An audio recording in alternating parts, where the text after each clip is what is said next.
Welcome to Toronto. It's a beautiful night at Rogers Center. The roof is open, and the Blue Jays will take on the Tampa Bay Rays in Game 2 of this three-game series. Hello, everybody. I'm Buck Martinez along with Pat Tabler. And, Pat, the Blue Jays have several off days during the month of June, and Cito Gaston wants to keep his regular pitchers on turn, so he's going to use a spot starter. And tonight, one of those spots comes up, and it's Brian Tallet. He comes off the disabled list to make the start here. He has had experience both starting and relieving with some decent success.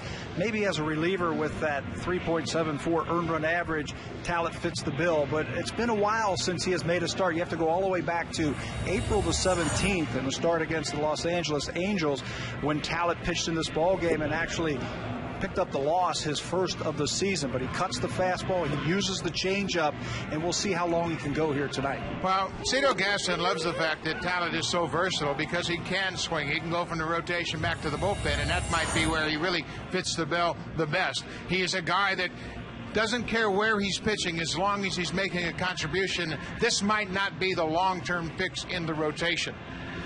The Blue Jays actually are in tough again tonight. Anytime you take on the Rays, you're up against a tough starting pitcher, and they're in tough against Jeff Neiman, off to a great start. Yeah, he certainly is. Nobody can figure him out so far in the season. He was drafted back in 2004. Some injury problems has slowed his development through the minor league system, but once he got to the big leagues, he has just taken off. As a rookie last year, he led the team in wins and earned run average, and he's doing it over again today. Look at the numbers over the last two seasons. Jeff Neiman is a tough cookie. Well, he sure is. He's 5-0, and he leads the American League in the ERA at 2.37. He is really a challenging opponent for the Blue Jays. But the Blue Jays starting pitchers are pitching well very themselves. And last night we got a good look at Brandon Morrow, who threw 7 strong innings. And the staff is really on a roll right now. And for more on the pitching staff, let's check in with Sam Cosentino. Going back to the start of the 2010 season, everyone was wondering how the Blue Jays rotation would react without Roy Halladay in it. Well, it's been excellent so far, and it has been awesome over the last 4 games, coinciding with the start of the homestand Friday night against the Baltimore Orioles. The starters have been especially good, receiving the decision in each of those games, going deep into the games, and the entire staff has kept the ball in the ballpark. And now when you look at the pitching numbers between April and May, April when the Jays were 500, May when they were 19-10, best in the American League, the significant difference is the bullpen ERA. It's dropped down below 3. You would expect the starters ERA to go up just a little bit because they're going so deep into the game, but that has also shortened the bullpen for Cito Gaston. The numbers are fantastic. They look to carry that forward here into June.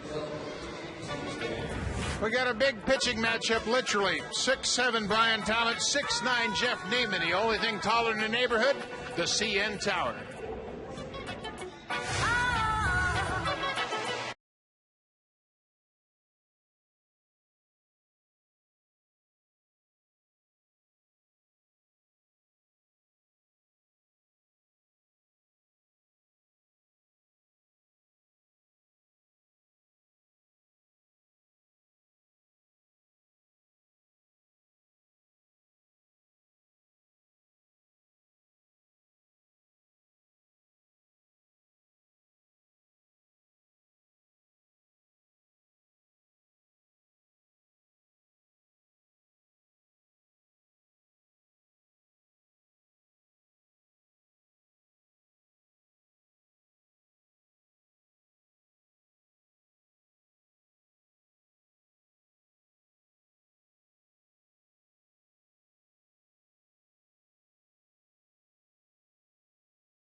by your local independently owned home hardware or home hardware building center. Homeowners helping homeowners. Blue Jays won the opener of this series 3-2 behind 7 strong innings of Brandon Morrow pitching. He allowed just 3 hits to Tampa Bay. They really are a tough team, and he shut them down dramatically. Tonight it'll be Brian Tallet going up against Tampa Bay. Tampa Bay just 6 hits in the ball game last night for Joe Madden. A little bit different lineup for Joe tonight as he has put B.J. Upton in the top of the order. Upton will play center field and lead off Crawford, Longoria, Pena. Willie Ibar is the DH tonight, and Ben Zobrist started in right field last night, plays second base tonight. Over his last 14 games, he's hit almost 400 with 4 home runs and 10 RBI. He got off to a slow start, but he has come around now, batting over 300. Kapler, Navarro, and Brignac round out the lineup that will face Brian Tallet, making his 4th start of the season. Yeah, last started, you have to go all the way back to April the 17th. He threw 5 innings in that game against the Los Angeles Angels. Left that game with forearm stiffness. He was placed on the disabled list after that start and has missed 41 games. So Tallet will get the start tonight. There are his numbers overall this season. He has gone back and forth between the bullpen and starting. This will be his 4th start this season. The scattering report on the veteran. He'll use both sides of the plate with his fastball. He'll cut it and he'll sink it. He's got a superb changeup, like a lot of these pitchers. And how long will Brian Tallet go tonight? Sudo Gaston telling us before the game that 85 pitches looks like the max for Brian Tallet tonight. B.J. Upton will lead it off for the Rays. Takes a first pitch strike, 90 miles an hour. Looks like Brian Talent's happy to be back in the big leagues. A little extra giddy up. Well, he was down in AAA, and we have talked about how tough it is to play at Las Vegas before the ball game. It's so hot in Las Vegas. The infield is so hard there. The ball carries so much, so I'm sure he's real happy to be pitching here at Rogers Center. 1-1 to Upton. Off speed. Catches the outside corner. The Rays are 16-6 when the opponents start a left-handed pitcher. That's the best record in baseball against lefties.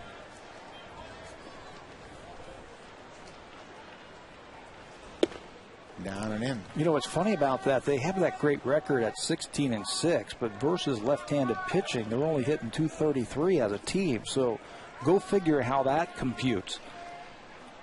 Well, they have the kind of team that can manufacture runs and score without many hits.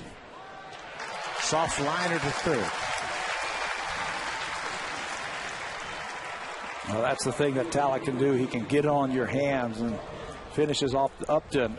Lewis, Wells, and Bautista will form the outfield tonight. The infield the same as last night. John Buck will get the start after a great job last night by Jose Molina. And Fred Lewis made some nice catches in left field last night. I mean, he looked really good running down some balls in the gap. Boy, he's got great acceleration and great speed.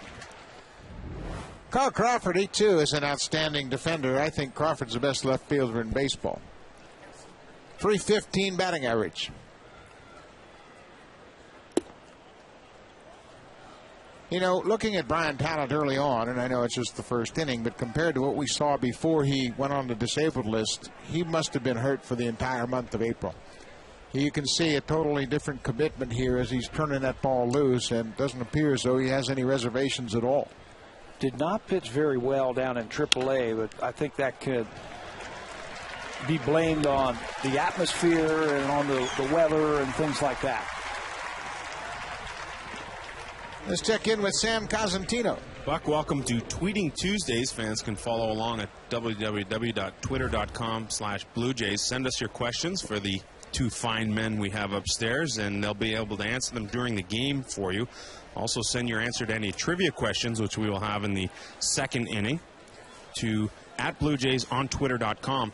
Fans, be sure to use the hash mark Tweeting Tuesdays. And that is our intro for Tweeting Tuesdays here at the ballpark, guys. Thank you, Sam. And Pat and I will try to answer questions, too. Baseball related, of course. Evan Longoria takes a first pitch strike. from Brian Tallet.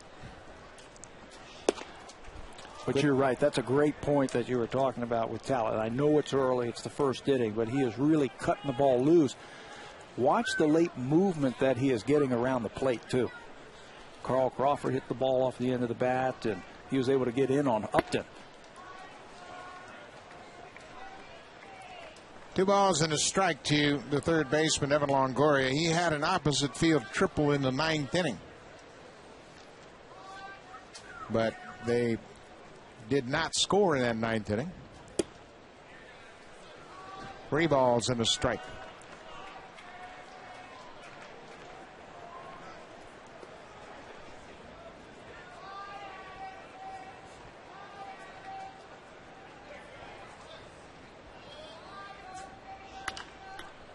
Fouled down the right side, out of play. Well, Brian Tallet understands exactly what's at stake here. He's basically pitching for another opportunity. I don't think anybody has given anybody any guarantees, and they have 4 off days in the month of June. And Cedar Gaston's going to keep the top 4 starters as close to 5 days as possible. Full count to Longoria. 2-out walk.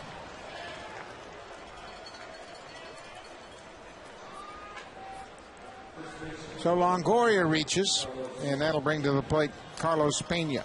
And it has been a monumental battle for Pena at the plate so far this season. He has slipped down to 175.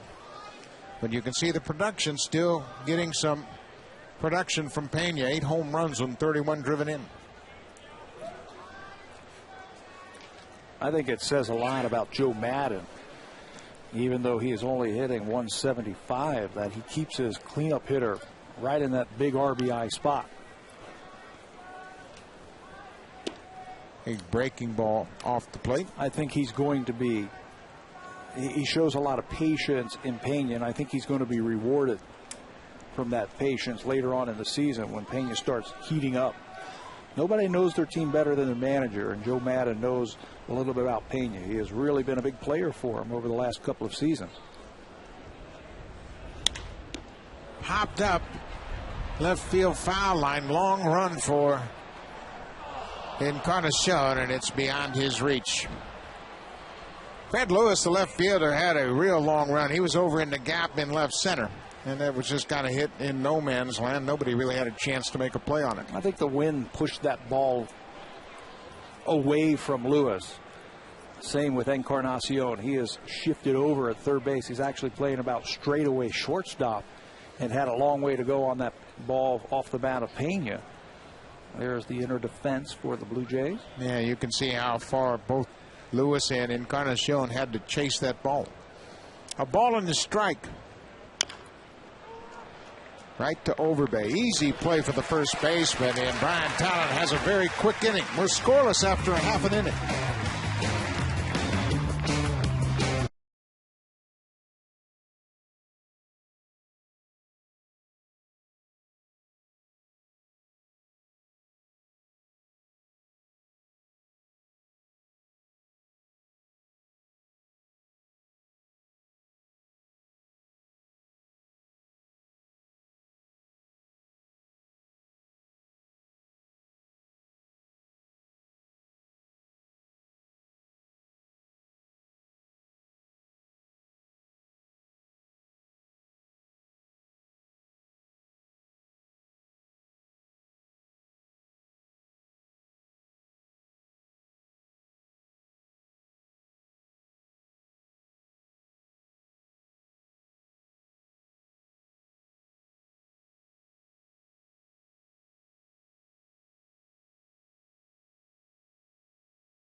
3 runs. That was enough to beat the Rays in the opener. Fred Lewis has been terrific as a leadoff man, hitting .296 for the season. He had 15 doubles in the month of May. That's the most in the majors during the month.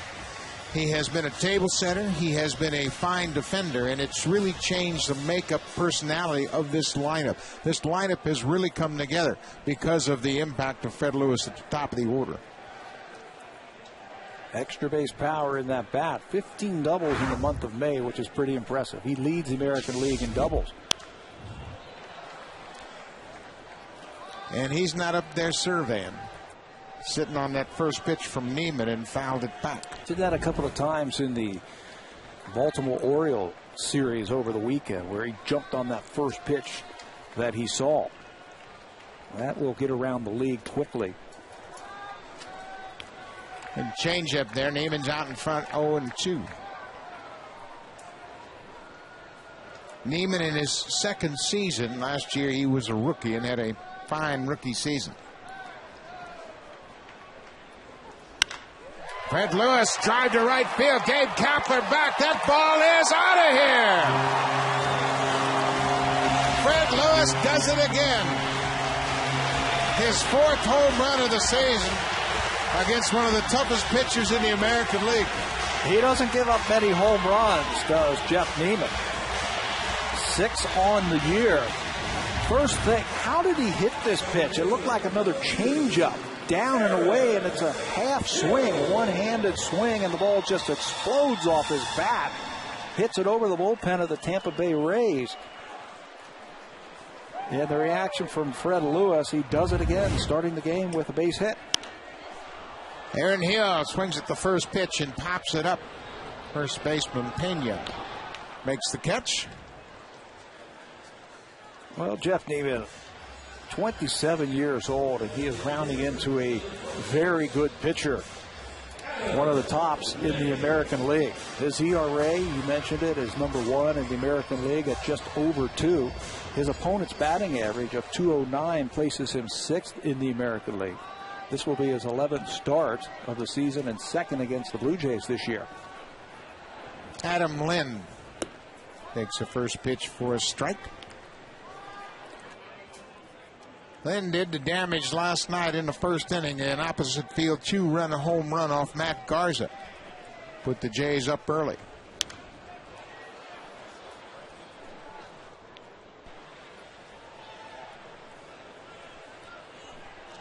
Neiman hasn't lost since September 15th at Baltimore, 14 starts ago. Lynn to left field. Crawford took a couple of steps back and makes an easy play. 2 outs. When the Rays arrived here in Toronto, and you talk to some of the people in the front office with them and the scouts and everything, they talk about all the home runs that the Blue Jays have been hitting. Scouting report on Jeff Neiman. He creates a great angle, being 6'9", stays really tall on the mound and brings that ball on a downward plane. He's got that heavy sinking fastball. You see a lot of ground ball outs and a very power curveball. It's a little bit tougher when guys get on base. He has really come on as a pitcher over the last couple of years. Yeah, he battled injuries early in his career, and it took him a while to get healthy. But the Rays have done a great job of scouting and drafting. They had a lot of chances when they were losing year in and year out. They had a lot of great number 1 opportunities, and they made the most of them. Yeah, Neiman was 4th overall. Vernon Wells to center field, but off the end of the bat. Now Carl Crawford over in the gap makes the catch. But again, the Blue Jays strike early.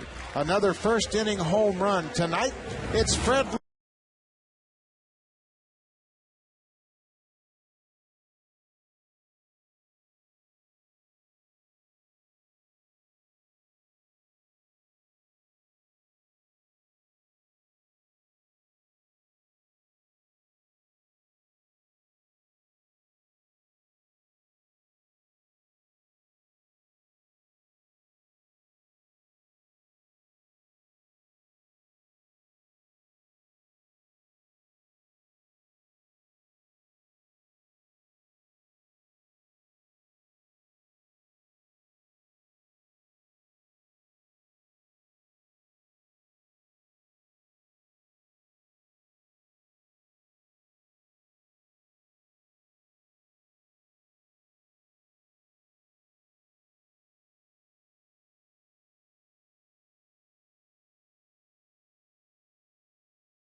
Winner gets an autographed ball from Jose Bautista. How many home runs did the Blue Jays hit during the month of May? Send your answer to @BlueJays on Twitter.com.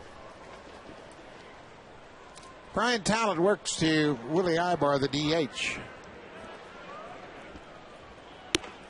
Changeup catches the corner. That evens the count at 1-1.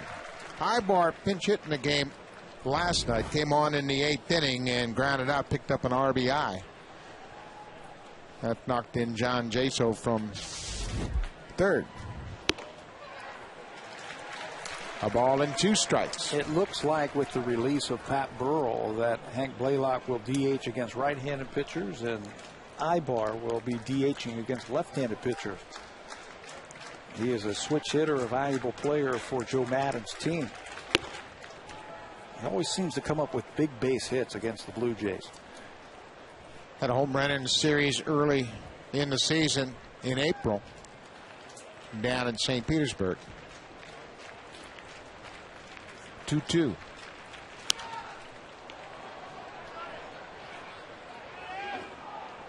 We didn't see this kind of finish to Brian Tallet's pitches early in the season, which suggests to me that he was dealing with arm problems but tried to pitch through them. Forearm stiffness is what sent him to the disabled list. Good changeup. Ibar just got a piece of it. And that's so important for pitchers to finish their pitches. Yeah, if you're hurt, you're just not going to finish. And you can throw with velocity, but you won't have finish, and you certainly won't have location because you can't extend and really put the pressure on your forearm. Ground ball to third. That's a fair ball. Tough hop for Encarnacion. Scooped by Overbay at first. Good play, both ends. That ball took a high bounce right at the end as Encarnacion was standing right on the foul line. Yeah, as a third baseman, you can't take anything for granted. You have to go over there on that ball down the line and let the umpire call it. There's the tricky hop you were just talking about. Then you've got to have a strong arm, and that's what Encarnacion has. Guns out the runner with a little help from his first baseman, Lyle Overbay. Boy, he makes it look so easy over at first base. Just feathers that ball into his glove. 1 out here for Ben Zobrist.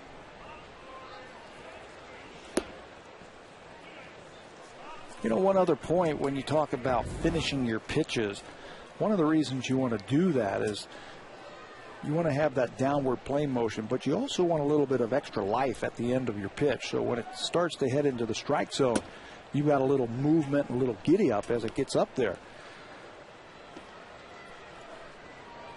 That's really, I would imagine, where the extension comes in, when you can put the pressure on your fingers as you reach far out in front of that delivery.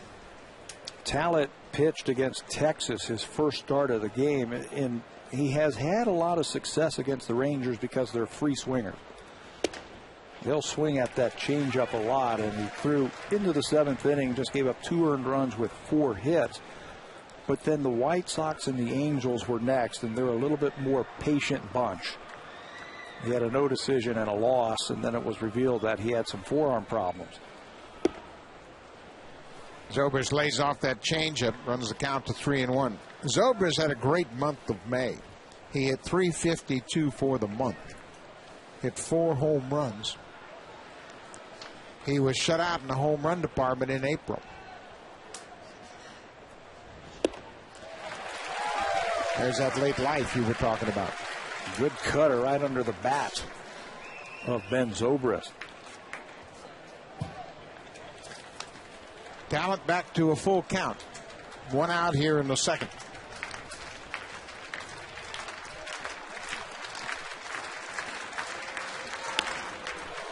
Hard hit, but foul down the left field line. Plenty of distance, just got out in front of it.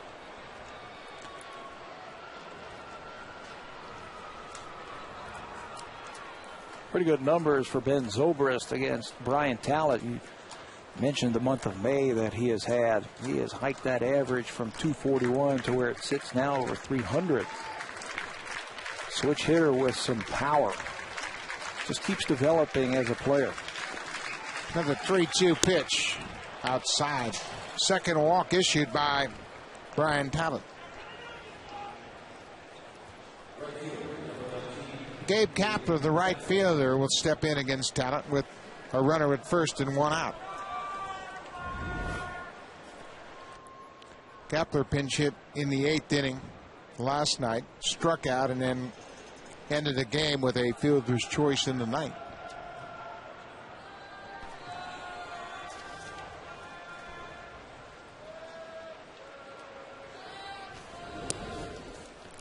Can't take anything for granted with any of these Rays base runners. Zobrist is 9 for 10 in steals.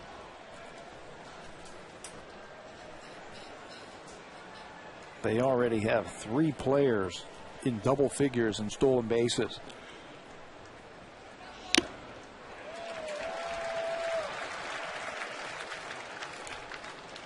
It's so easy to get caught up in the base runner at first, but you've got to really focus on the batter.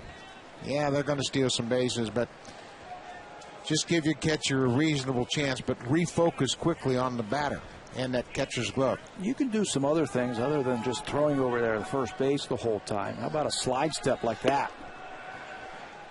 That's exactly what Brian Tallet did, the little slide step, and that'll neutralize the running game, or at least give your catcher a little bit of help.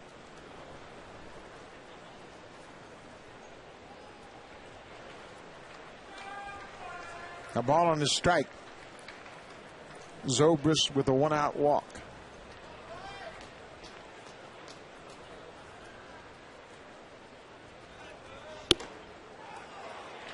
Right on the corner. A ball and 2 strikes.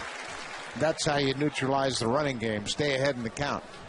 Minimize the opportunities at first. Change your delivery to home plate. He actually had Ben Zobrist leaning back towards first base on that last pitch. You're right. If you get that ball in the strike zone consistently, you don't have to worry about that running game.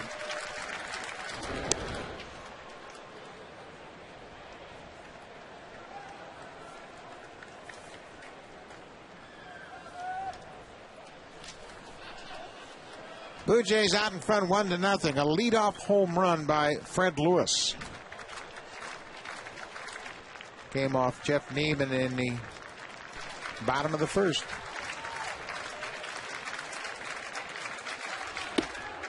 Inside 2-2.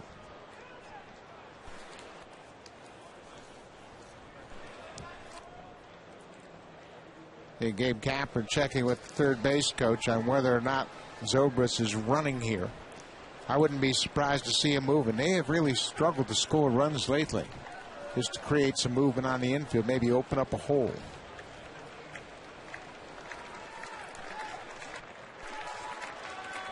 Not running. Just off the plate outside. Kapler has worked it to a full count. Another reason why you might want to start that runner to stay out of the double play. Although Brian Tallet in his career has been a fly ball type of pitcher, more fly ball outs than ground ball outs. Start that run over first base, the ball's on the ground, and you've got one in scoring position. There's the ball. 2 walks in the inning. Well, we were talking about how to neutralize the running game where you can slide step. Watch Brian Tallet. That's the regular, how he picks up the front foot, and he's a little bit slower towards home plate. You want to neutralize it? How about just sliding towards home plate? You barely pick up that front leg, and your momentum goes towards home. You're a lot quicker, and it's very deceiving to the base runner. The one thing you have to avoid is falling into a pattern of throwing a fastball off that slide step, because the hitters see slide step, think fastball, and then you're in trouble. Dioner Navarro, the catcher, bunts the ball. Talent bobbles, still has time, and Overbay digs it out of the dirt. Good play by Lyle Overbay. Navarro trying to catch the defense flat-footed. Brian Talent got over there, bobbled it momentarily, but still had time to get the catcher at first. And Navarro has really been struggling, so trying anything to help that batting average, and he almost pulled it off.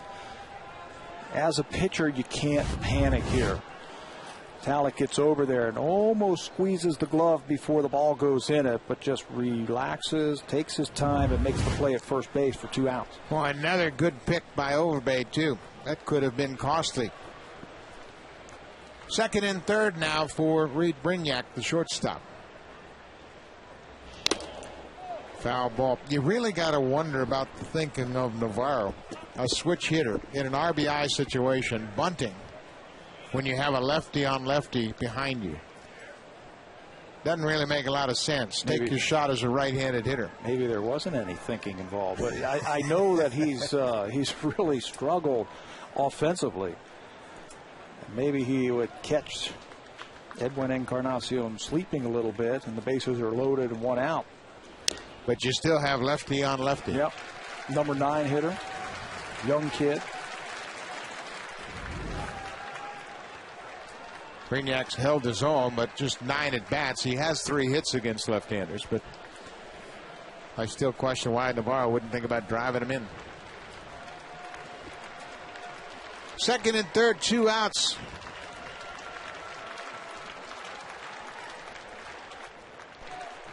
Now there's a hold up here. The umpires are trying to get the ball boy to pick the balls up. They're all laying on the ground there. He's got them now. He's putting them in his pocket. He's putting them in his glove. They were sitting underneath his chair down there. Joe West eyeing that. No balls, 2 strikes, 2 outs to Reed Brignac. Got him. Fastball on the corner. Brignac didn't agree with it, but Brian Tallet pitches out of trouble. He walked 2 in the inning, but punches out Reed Brignac to strand the base runners.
Outfield, Upton, Crawford, and Kapler. A very good left side of the infield with Longoria, Reed Brignac. Deanna Navarro behind the plate tonight. Day off yesterday. Ben Zobrist at second base is a jack of all trades. He has made starts at first base, second, right field, center field. Ball foul off the bat of Bautista, and he is one of those type of players I think managers just absolutely love because they can put him in anywhere they want and he'll produce for you. Well, he's so versatile. He allows you to rest everybody when he's not a regular. Now he has become a regular second baseman and right fielder. Big breaking curveball didn't break. 1-1 to Bautista leading off the second.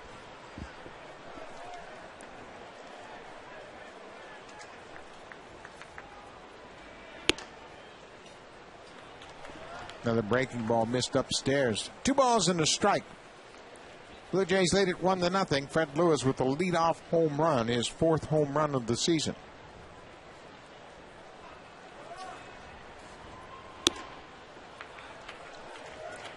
I think that curveball is the key for Jeff Nemeth. He has that, and he is throwing it for strikes. It's going to make everything else in his arsenal that much tougher to hit. Got good movement on his fastball, but he misses 4 straight. Now, he has to be able to throw that breaking ball over, and that's a very tough pitch. You don't see many good curveballs. He's always had a good curveball, and so far tonight he's not been able to get it to bite. Leadoff walk for Alex Gonzalez.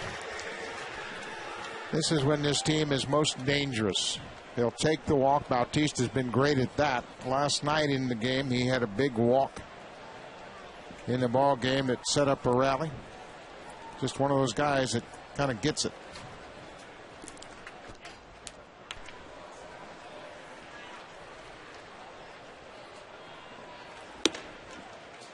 There's a strike on the first pitch.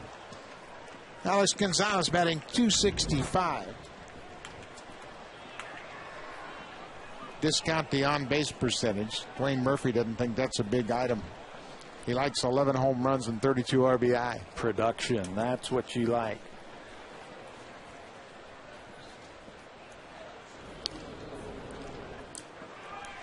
They count how many times you get to home plate, not how many times you get to first base. Blue Jays came into this game 12th in average, 14th on base percentage, but second in run score. That's what it is all about. Yeah, there's not a pitching staff that has come to Rogers Center lately going, boy, these guys are hitting just .240. They say, wow, they're hitting a lot of home runs.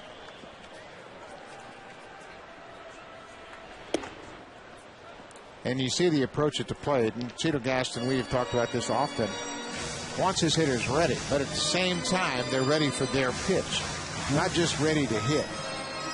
I think if you're ready, I think you're going to be more ready for your pitch. You're going to recognize it a little bit more.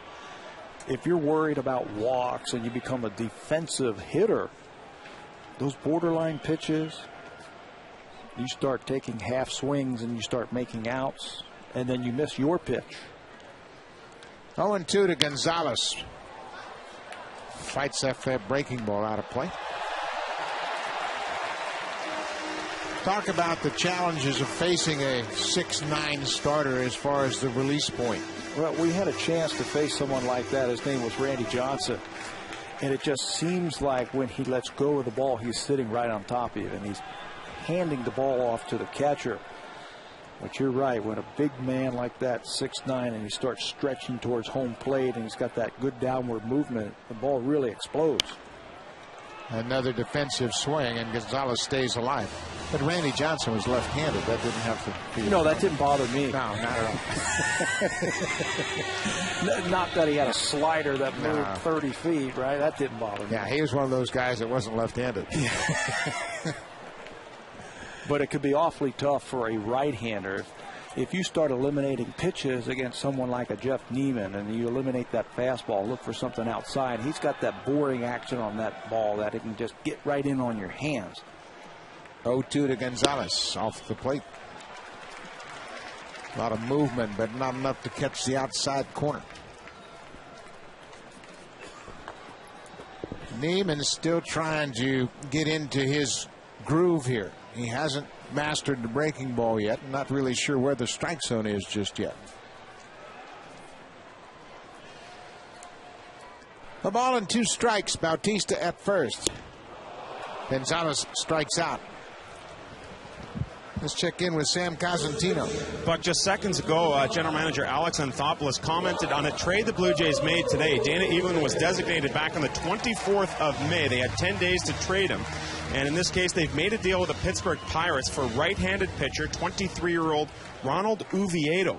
Oviedo has appeared in 16 games this season for Altoona in AA with Pittsburgh, 0-2 with a 3.22. Alex says he's got a good fastball that reaches up to 92. They like his changeup. Some concern about his slider. He does throw strikes. They'll get his hands on him first before they decide whether or not to use him in relief or to start him. He has started in the past. So again, the Blue Jays have completed a trade. Dana Evelyn to Pittsburgh for 23-year-old Venezuelan right-hander Ronald Oviedo. Oviedo basically is acquired by the Blue Jays for $75,000. Alex Anthopoulos turned Dana Evelyn into a young prospect. Lyle Overbay with the ball and hits it. Zobrist makes a good play. Safe at second base, off the bag. Brignac wasn't even in the neighborhood. And Dan Bellino, the second base umpire, called him safe, and Joe Madden's going to come out of the dugout, but Bellino was very definite about his call. Brignac was way on the first base side of second. We could see it all the way up here, and you're right, the umpire called it right away. No thinking. He was right on top of it. Zobrist's throw to Brignac took him away. With him having to dive for the ball, it really threw off the timing of the play around the bag at second base. Now, Joe Madden, Dan Bellino is a rookie umpire, and he is a fill-in umpire. He worked the Cub-Cardinal game in Chicago over the weekend. And Joe Madden suggesting he checks out the replay, but by what I saw as the play was unfolding, I thought Bellino made the right call. He was extraordinarily away from the bag. We all know about the neighborhood play when you're in the neighborhood, but watch here. Not even close. When he catches the ball, his foot's not on the bag. He is almost on the grass part of the turf right there, so it's not even close. And I think with the dive by Zobrist and the spin, that threw off the timing, and the umpire right away called him off the bag. Clearly the right call. 2 outs now, and Bautista in scoring position. Cut on and missed by John Buck.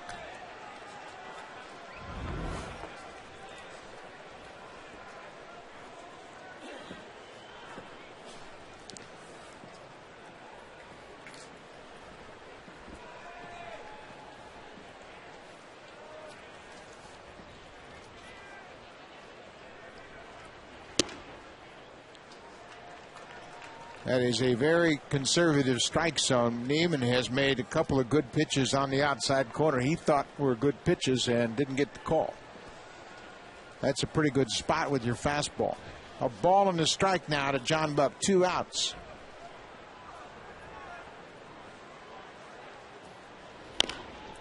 On the ground, left side. Brignac waits for it and throws out John Buck. Neiman strands a base runner. Still trailing the Blue Jays 1-0.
Roger Sportsnet, brought to you by your local independently owned home hardware or home hardware building center.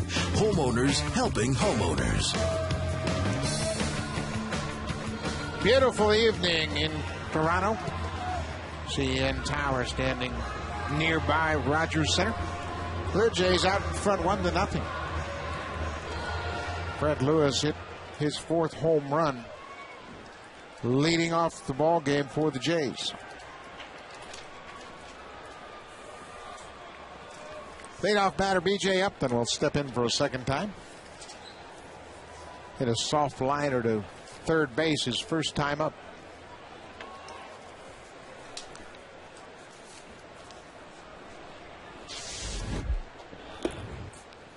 Brian Tallet making his first start for the Jays since April 17th. He experienced forearm tightness. They shut him down. He got healthy and then began the rehab process. Line drive left field. Fred Lewis can't get this. It'll go off the wall. Upton around first, headed for second. Here's the throw from Lewis. Not in time. Leadoff double for B.J. Upton. Jason Bartlett, the normal leadoff hitter, has been out of the lineup for a few days with a hamstring problem. So Joe Madden searching for someone to hit in the leadoff spot. Upton, for the first time this year, is there and takes advantage of this one.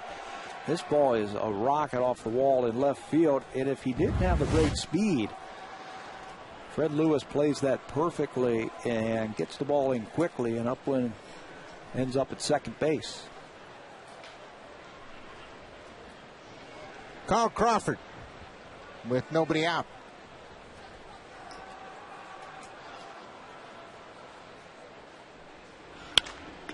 Popped up. Shallow center field. Now Gonzalez back. He makes the catch.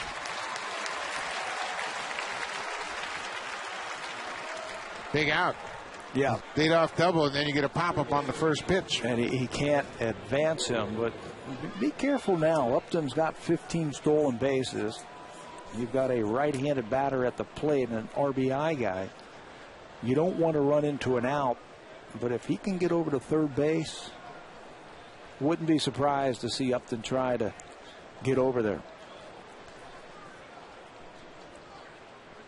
Evan Longoria had a 2-out walk in the first. 42 RBI. Upton with the lead at second.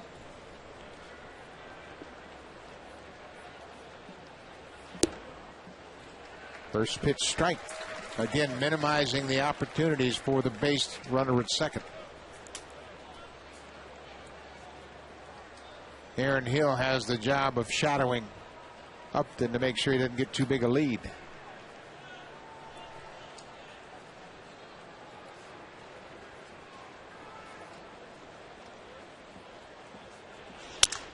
Broken back grounder, 2 hops to Hill.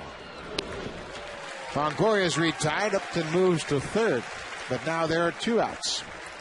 Here's the productive at bat that they were looking for, but it comes now with 2 outs and Upton at third base. Longoria, a good RBI man, and sure helps to have the speed that the Rays have at the top of the lineup.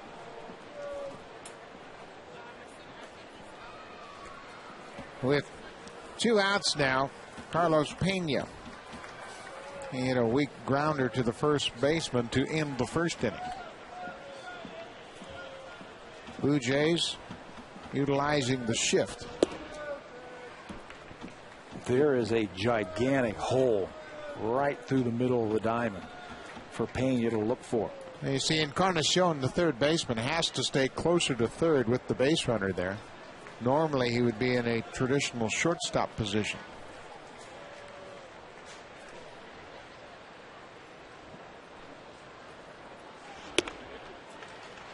One and one.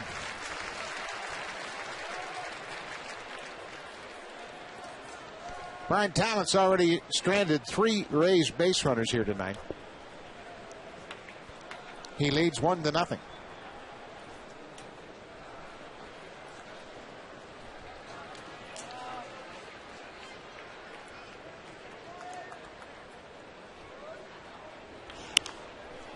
Popped up right behind home plate. John Buck takes the mask off and makes the catch. Brian Tallet has stranded 4. Blue Jays lead it 1-0.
The third here on Twittering Tuesdays. You can follow along at www.twitter.com/Blue Jays.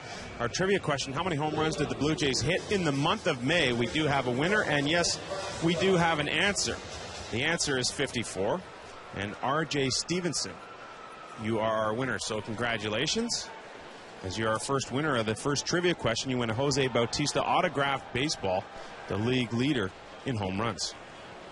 Thank you, Sam. Very appropriate that you get a Bautista autographed ball answering a home run question. 54 home runs in the month of May. I answered 54. Yeah, you don't get a ball. Oh. Popped up behind shortstop. Brignac back. And he makes the catch. Encarnacion is retired here, bottom of the third. We were talking last inning about Jeff Neiman trying to find that release point early in the game. I really think the changeup that he threw to Fred Lewis and he homered on them really altered the way that he was thinking out there. That's a good point. He threw a very good changeup to Lewis, and Fred missed it badly. And then Neiman had to think, well, if I throw it to him again, I'm going to be able to get him out. And Lewis hit it out of the ballpark. And a good pitch. Not a bad pitch at all. Yep. And he's looking, all I've been hearing is all these home runs that the Blue Jays have been hitting. And I just learned that firsthand on an 0-2 pitch. I have to nibble just a little bit more. And that's not his game. That's a good point.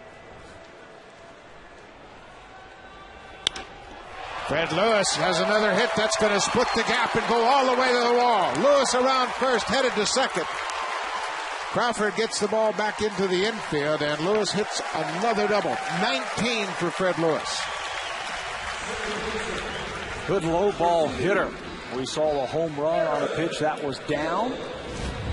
And now Neiman tries to get one by him. It's down, and he inside outs that ball on a line to left field. Watch this ball just skid and take off on a line right past a very fast Carl Crawford left fielder. Another extra base hit by Lewis. He knows that he's got two, and he's thinking three right here. Thank you, San Francisco. Wow. What an addition he has been to this ball club. One out, Aaron Hill. Good breaking ball on the corner. Hill popped up in his first at bat. Aaron had 3 hits in the game last night and drove in a run. Also scored a run.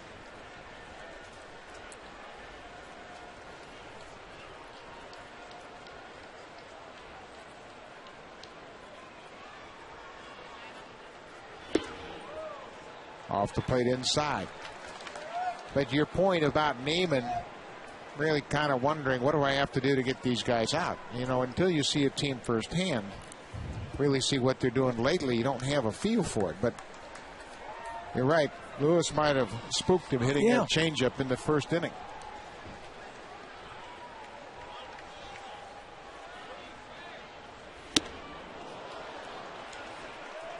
A ball and 2 strikes. And so you have to keep the pressure on. Keep right after it. Good to see Fred Lewis to get him again after being backed off the plate on the first pitch. Keep the pressure on and keep that guy out there thinking. You know Tampa Bay is not going to fold their tents. We saw it again last night, down 3-0. They scored 2 in the 8th and threatened in the 9th. Tack-on runs are huge against this ball club.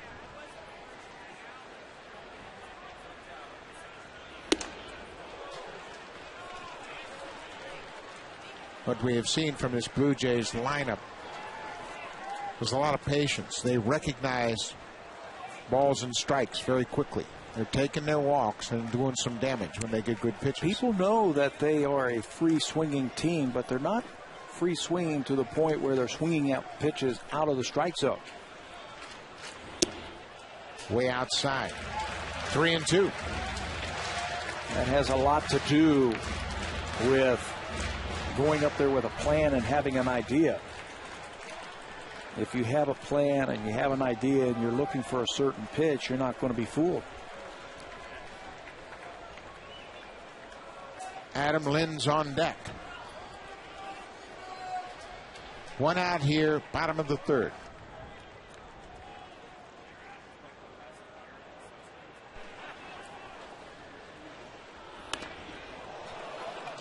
Check swing foul.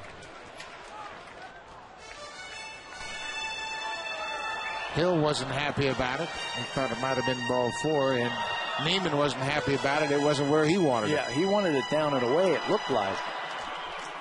Kind of reached for the dirt after that in disgust. Another full count pitch to the Jays second baseman.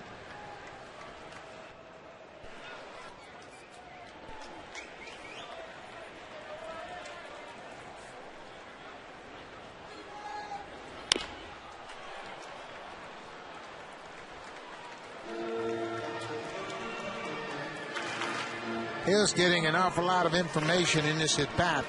He's seen the good breaking ball. He's seen good movement on a couple of different fastballs. And he can put together a little scouting report now that he has faced Neiman a few times.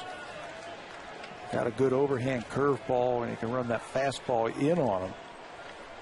Aaron Hill's faced him now 15 times in his career. There goes Lewis for third. Fly ball left field, not hit deep. Lewis will have to retreat as Crawford makes the catch. Lewis got a good break off second, but the ball was hit into left field. Good aggressiveness there. That's what we were talking about top of the sitting after the leadoff double by Upton. Thought that maybe he would try and get to third base with less than 2 outs. But he's still in scoring position for Adam Lind. Lind has decent numbers against Neiman after that fly ball in the first. He is 5 for 12. Breaking ball. At what point as a hitter do you discount the curveball because he hasn't thrown it effectively here tonight? I think you sit over there on that bench and you watch and you see, hey, he is having trouble throwing that breaking ball. And I'm going to forget about it. I'm going to eliminate it from what I'm going to go up there to see until I get the 2 strikes. And then I'll start thinking about curveball. He hasn't been able to command it and throw it for a strike so far. Good swing, just fouled it back. Lynn hit a home run in the first inning off Matt Garza on a pretty good pitch down and away. A 2-run shot in the bullpen in left. Garza said so after the game. He said that was not a bad pitch. Just a good swing put on by Adam Lind. And he's right. He made a good hard pitch away, but Lind was a little bit better that time. Popped out of play down the left side. Sometimes you have to admit, and Garza did, hey, I made a good pitch. A good hitter hit a good pitch. Not all home runs are mistakes. So true. When you have good hitters or hot hitters, doesn't matter. You can throw right in on their belt and they can hit it out of the ballpark at times.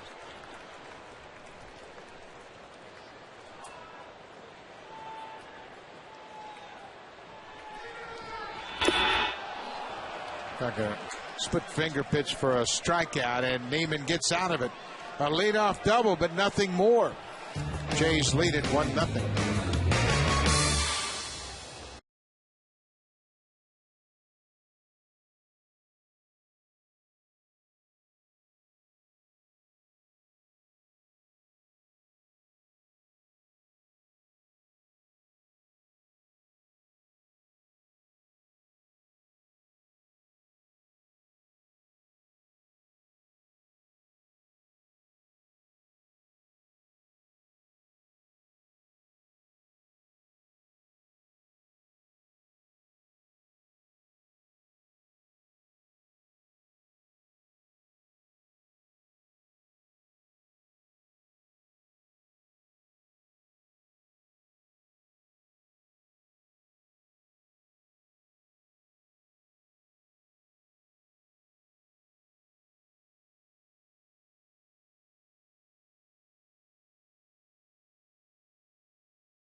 beautiful night to watch a ball game here at Rogers Center on Twitter Tuesday. Looks like they're all twittering, doesn't it? Down there in the seats.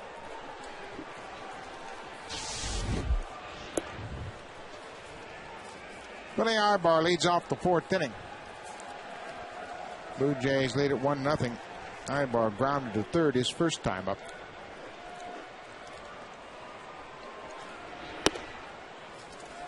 Off-speed pitch evens the count at 1-1.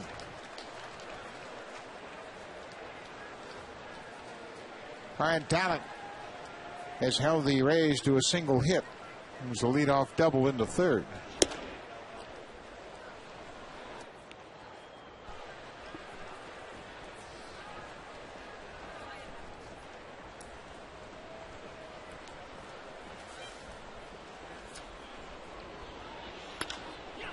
Popped up behind shortstop. Gonzalez out. Now he'll give way to the center fielder, Vernon Wells. One out here in the 4th.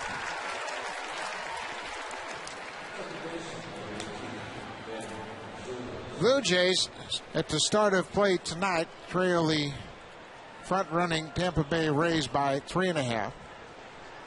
They trailed the Yankees by a game. New York's 2.5 back of Tampa Bay in the American League East. Still too early to be talking about the wild card in my estimation. But it's not too early to talk about leading the division. Nope. Or playing well at home or doing all the other things that the Blue Jays have been doing. Well, this is an important stretch of games. You have Tampa Bay for 3. Then New York comes in for 3. Right back through the middle. Talent may have tipped it with his glove, but Zobrist has a 1-out base hit.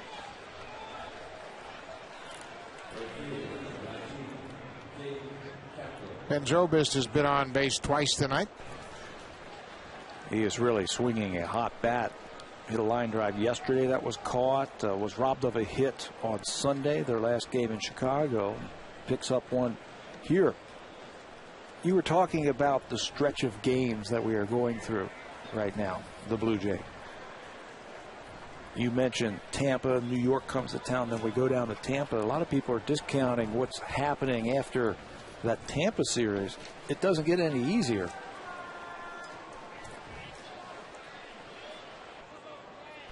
Gabe Kapler. After the Tampa series, Blue Jays will fly to Denver to take on the Rockies and then San Diego. And oh, by the way, San Diego's leading the National League West. Yep. And Colorado is hot. Got the best pitcher in the National League numbers-wise in Jimenez, and I'm sure the Blue Jays will see him. Kapler pops it up right side of the field. Bautista comes in, makes the play in shallow right. Well, the Blue Jays, when you think about it, the stretch of pitching they're dealing with right now, including Tampa Bay, and they're great starters. Then they're going to see New York. Of course, they've got great starting pitching. And then Tampa Bay again. The Rockies with Aaron Cook and Ubaldo Jimenez. Then you go to San Diego, and they're leading the National League in pitching. And then after that, San Francisco comes here. Lincecum and Kane. Barry Zito. Sanchez. How about Carpenter and Wainwright with the Cardinals? So it's an interesting stretch. And then the Halladay Philadelphia Phillies. So it goes on and on and on until the end of that Philadelphia series. But I like what the Blue Jay players are saying about this little stretch. And I know it's boring, and we've all heard it before in sports. We're going to play it one game at a time. They're just thinking about today's game. If you put every ounce of your effort into the game at hand and take the chances, you'll never have any regrets.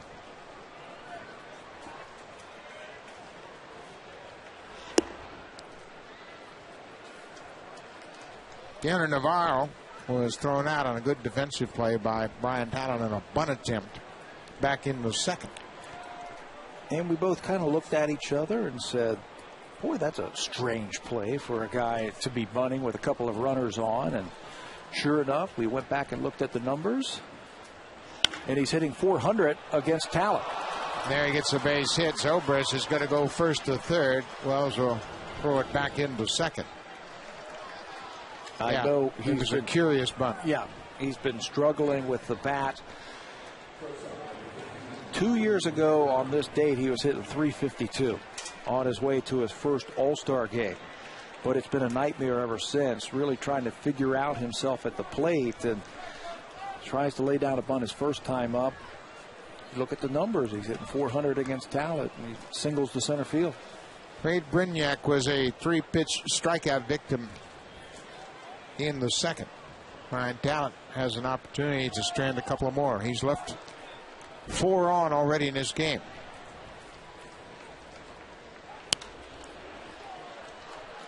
Got in on his hands, and Brignac fouls it back. Cito Gaston was telling us before the game that 85 pitches is about the limit that Brian Tallet is going to have tonight. He said, I hope that gets me to the 7th inning. Coming into this inning, Brian had already thrown 49 pitches. A couple more base runners tonight, so we've got some stretching going on down in that bullpen for the Blue Jays. No balls and a strike, 2 outs to Wade Brignac. We check. Joe West, the crew chief, says no swing. The Rays so far in this series, 0 for 8 with runners in scoring position. They've had some opportunities, haven't been able to cash in. And that's not like the Rays. They have always hit well with men on base. Popped up. Encarnacion calls for it. Foul territory. Makes the catch. Again, Brian Tallet does the job, stranding 2 more. Blue Jays up 1-0.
Versus Vancouver Whitecaps FC.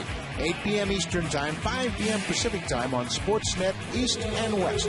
Great soccer action tomorrow. In the month of June, when the World Cup will begin. Lots of soccer, and you can see it tomorrow night right here on Rogers Sportsnet.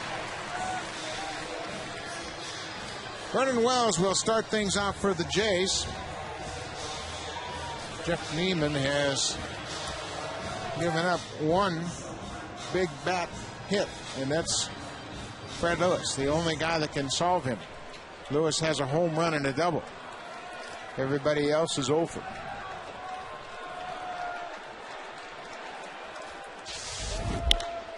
First pitch swinging. Vernon Wells lifts it to the gap in left center. B.J. Upton comes over and calls for it. Sounded like he might have got it toward the end of the bat. Yeah. That's a testament to the great movement that Neiman has on his pitches. Lots of ground ball outs with Jeff Neiman. Last season, more fly balls than ground balls from the big right-hander.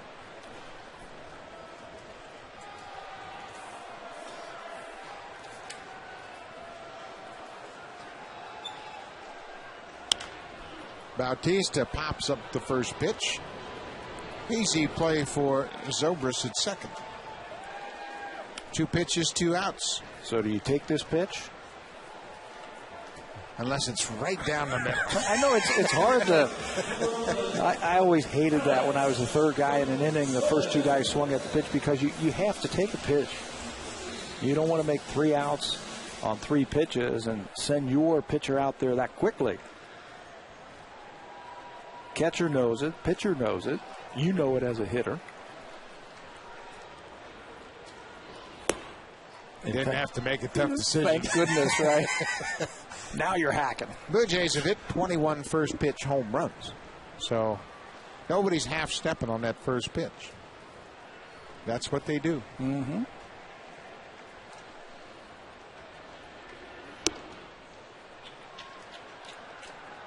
A ball and a strike. 2 outs here, bottom of the 4th. Jeff Neiman has found his groove. Not that he was ever far out of it. Good breaking ball. We haven't seen a bite like that yet tonight, but it looks like that's coming around for him too. He's only given up 2 hits, both to Fred Lewis.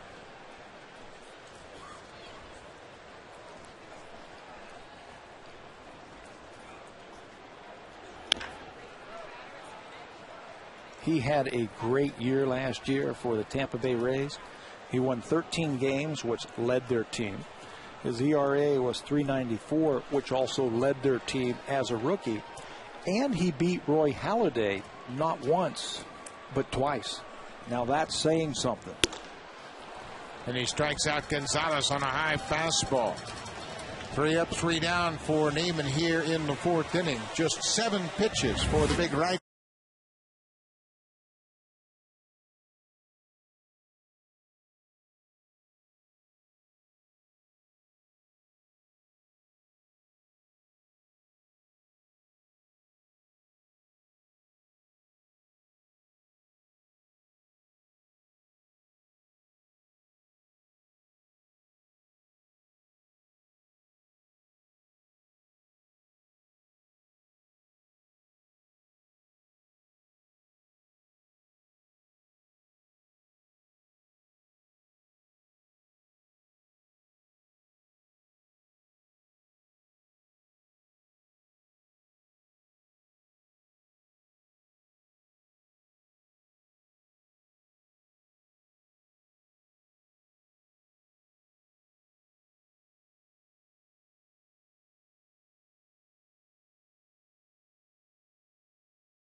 Of the Jays versus the Tampa Bay Rays. Sean Markham at 5-1 goes up against David Price at 7-2. 7 p.m. Eastern Time, 4 p.m. Pacific on Sportsnet Ontario and Pacific channels.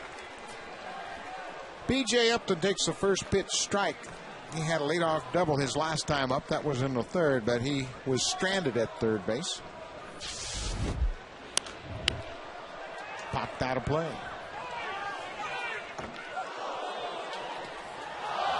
Brian Tallet has really thrown the ball well here tonight. Yeah, he certainly has. He has given up base runners. He hasn't had a 1-2-3 inning, and that'll rush that pitch count up. And he'll be getting close to his 85 pitches, but he has pitched out of trouble. And he has made pitches when he's had to, like that right there. Surprising B.J. Upton with a fastball. And the leadoff hitter for the Rays is surprised, and he watches it go by for Tallet's second strikeout of the night. Just rears back and fires a fastball right down the middle. And a little extra right there. About halfway to home plate, that thing exploded into the glove of John Buck. Ground ball right to Hill. Crawford's retired on one pitch. Exactly what Cito Gaston was looking for. Little efficiency in the middle innings. Tampa Bay recognizing that Talent's throwing a lot of strikes, even though he walked 3 early in the ball game. Right now, he's pounding that strike zone pretty effectively. They do have some batters up there that will swing at first pitches. Carlos Pena comes to mind. He is a very aggressive hitter. But for the most part, the Tampa Bay Rays will like to work the count. See a lot of pitches. Pena swings at the first pitch 43% of the time, which is the third most in the American League.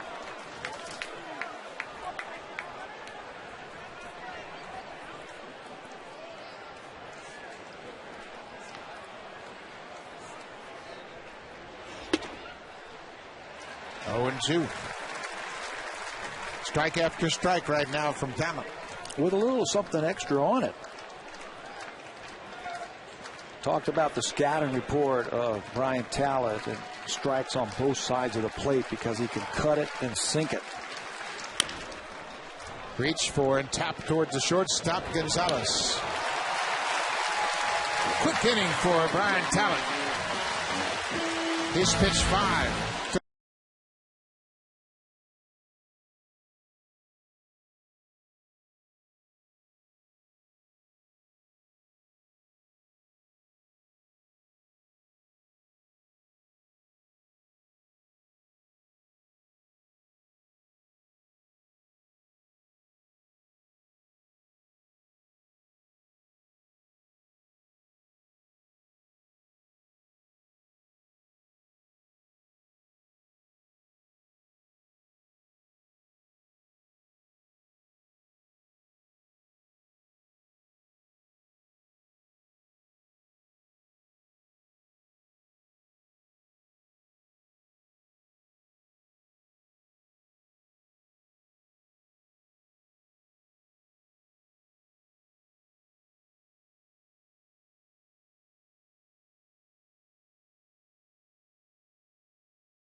Now, we have our first Twitter fan question, and it's from Blue Jay Ballers. And partner, they are asking, the Blue Jays hit 54 home runs in the month of May.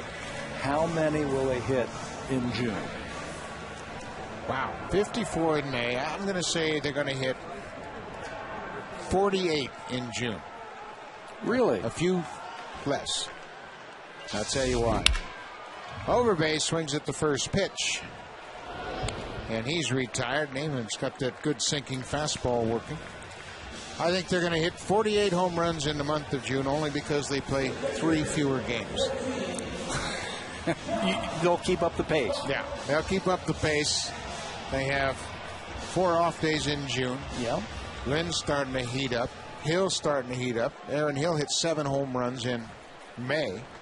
And at some point, Cito Gaston's going to have to deal with the dilemma of Travis Snyder. Now, they also go to Colorado, and that's a great hitter's ballpark. Yeah, it is when that big guy's not pitching. Oh, well, yeah. Ubaldo Jimenez, if you haven't seen, he's 10-1 now with a 7.07 ERA. Yeah, he went into his game last night with an ERA of 0.8, and it went down. Yeah. Pretty impressive. He is a very interesting guy to watch. He's a real impressive specimen. Buck chases a pitch down, and again, Neiman's got that fastball exploding, bottom of the zone.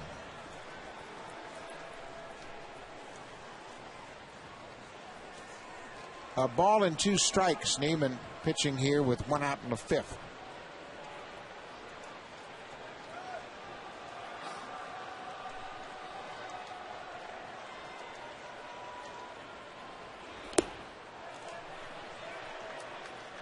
The appeal down at first, and Paul Schreiber said no swing. Jeff Neiman had to think that Buck went too far. Had a pretty aggressive hack at that breaking ball, but according to umpires, he checked in time. It's 2-2 now.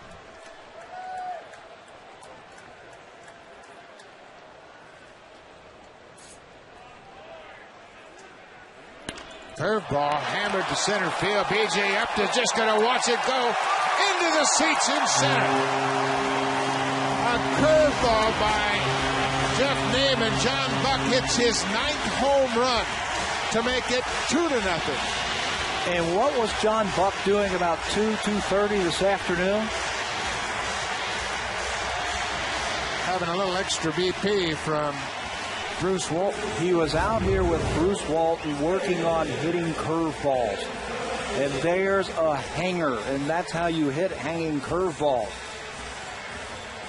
Out of the ballpark. The reaction from Neiman, again, he's only given up 7 home runs. That's just the 2nd to a right-handed hitter this year. That's how dominant he's been against righties. Number 9 for John Buck has doubled the lead to 2-0.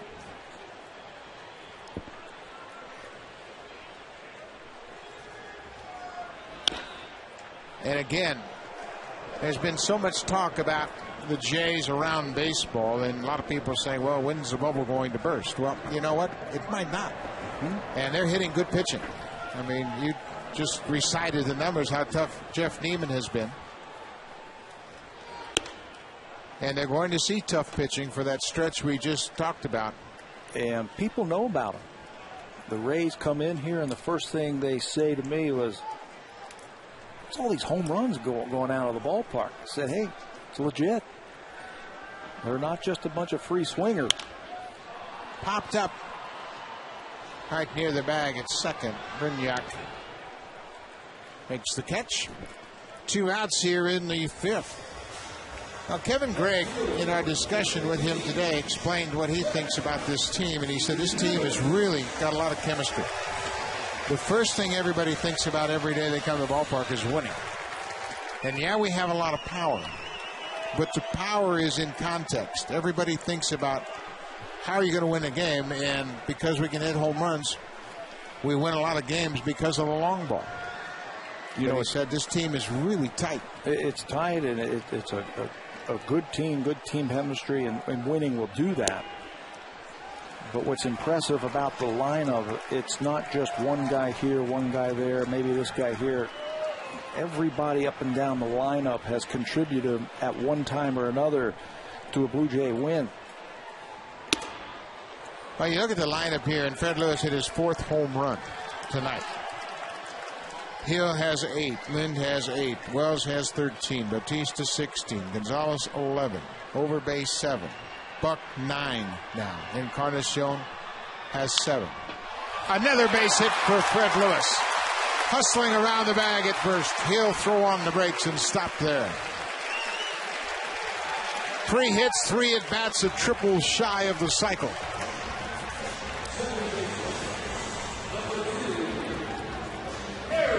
They continue to pound him with fastballs, and 3 different at-bats, 3 different types of swings. He homered to right, doubled to left center, and this time inside out to left field. He was thinking 2 coming out of that box. And another pitch. It was a pretty good pitch, down and away. 2 outs. Hill lifts it into right field. Kapler's not going to make a play. 2 outs. Fred Lewis didn't know how many outs there were. Yeah, he should have been on third base. Brian Butterfield telling him out 2 outs. He was looking to see if that ball was going to be caught. Yeah, you do that with 1 out, but with 2, you're running right away. Yeah. Well, Lewis just didn't know how many outs there were, and remember, Watch how he breaks here. He's got to go on contact. He thinks there's less than 2 outs, and that's a big mistake. And Butterfield was waving him over to third, but once he didn't get that break off contact, he can only go up 90 feet. That's a mistake.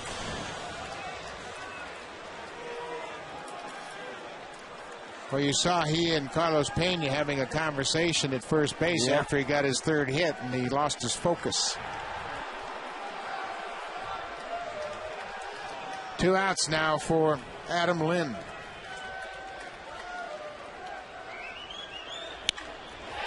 Base hit. Fred Lewis is going to score. Aaron Hill's around second. He's got a chance to score. Ball all the way to the wall. Here comes Hill. He'll score. Lind's headed for third. No throw. That's how you pick up Fred Lewis. Yes, sir. His teammate picks him up with a triple. It looked like some kind of off-speed pitch. And Adam Lind was waiting for it that time. Getting into that box, having an idea of what you want to do. That's his first triple of the season. And it certainly is. Breaking ball, and he rips it right past Zobrist, the second baseman, and goes all the way to the wall. When it hits the wall, it just dies there, and then allow Hill to come around from first base. 4-0. Blue Jays lead it.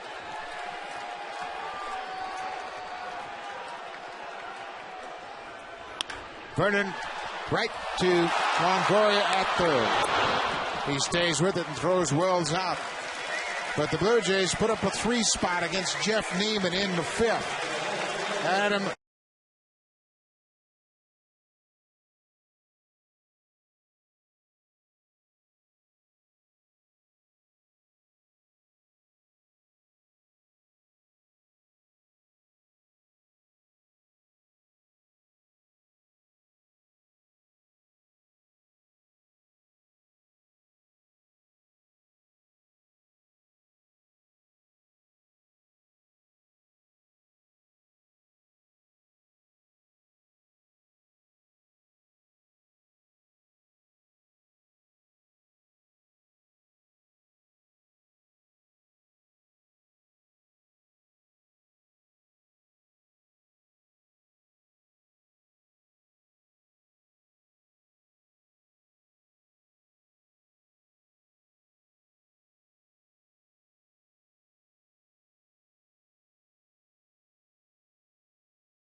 working with his hitting coach, Dwayne Murphy, working specifically with John Buck.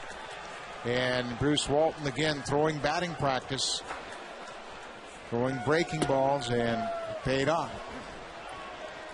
Adam Lind was also out with them, and both of them had a chance to work against Walton.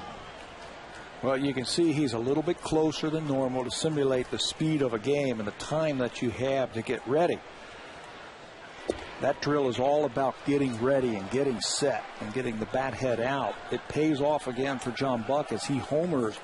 And it pays off for Adam Lind, who picks up 2 RBIs with that triple. 2 balls and no strikes to Carlos Pena. That's trouble. Just fouled. Brian Talent knew he was the only guy that had a chance to make a play if that ball stays fair. But he'll take that. Little foul ball. Now he's got to catch his breath. Yeah. He can laugh about it as it spins foul. Getting your sprints in early.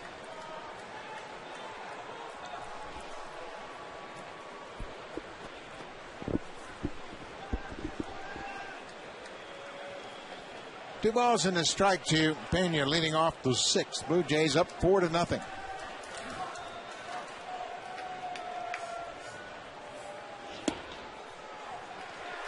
Two and two. Down at the strike zone. That's what I like about that. He's up over 70 pitches now. 72 pitches and 48 strikes, which is a pretty good ratio when you're coming off the disabled list.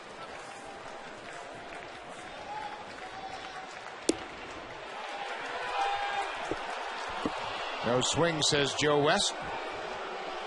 It's a pretty good ratio when you're healthy, throwing that many strikes. And Tallet just looked confident from the first pitch of the ball game tonight. He certainly did. He went about his business, and he gave up a couple of walks early, but he was able to pitch around that. Shows you the type of confidence that he has had in his stuff tonight. Got him. Comes right back with a cut fastball away and strikes out Pena to start the 6th. His career mark against lefties is not as good against righties. Righties, he gets them out a little bit better, but this year he has really handled the left-handers coming into this game. 136, and you can see why when you can place that cutter on the outside part like that. One out for Willie Ibar. First pitch strike. The Rays have struggled to score runs. They scored just 4.2 runs during the month of May. That's down from 6.3 in April. They have been shut out here through 5 innings on just 3 hits.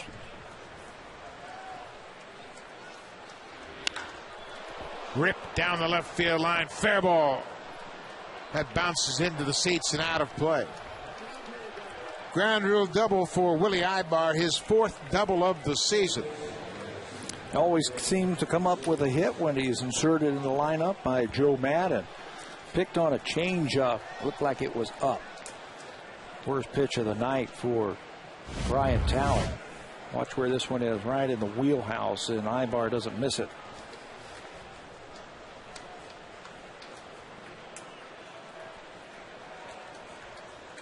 Ball hit that side seat and then bounced over the fence. 1 out now for Ben Zobrist. Takes the first pitch strike. Zobrist reached twice tonight. Singled right back over the mound in the 4th inning.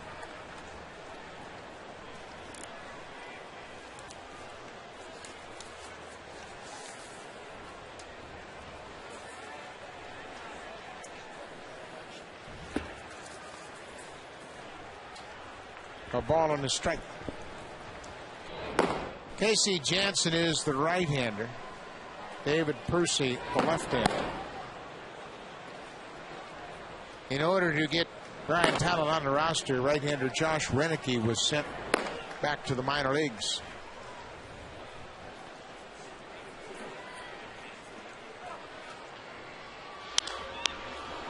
Reached for and popped out of play. Jays have some balance down in that bullpen now. Remember the season when it started, only Scott Downs was the only left-hander out there. Since then, they have brought up Rami Lewis and now David Percy. So they are going with 4 right-handers and 3 left-handers. Some good balance for Cito Gaston to use as the games go on. Well, the inventory has much better quality than they have seen in the past. The options are much improved. Just off the plate. John Buck liked the pitch. Just missed the outside corner. 2-2.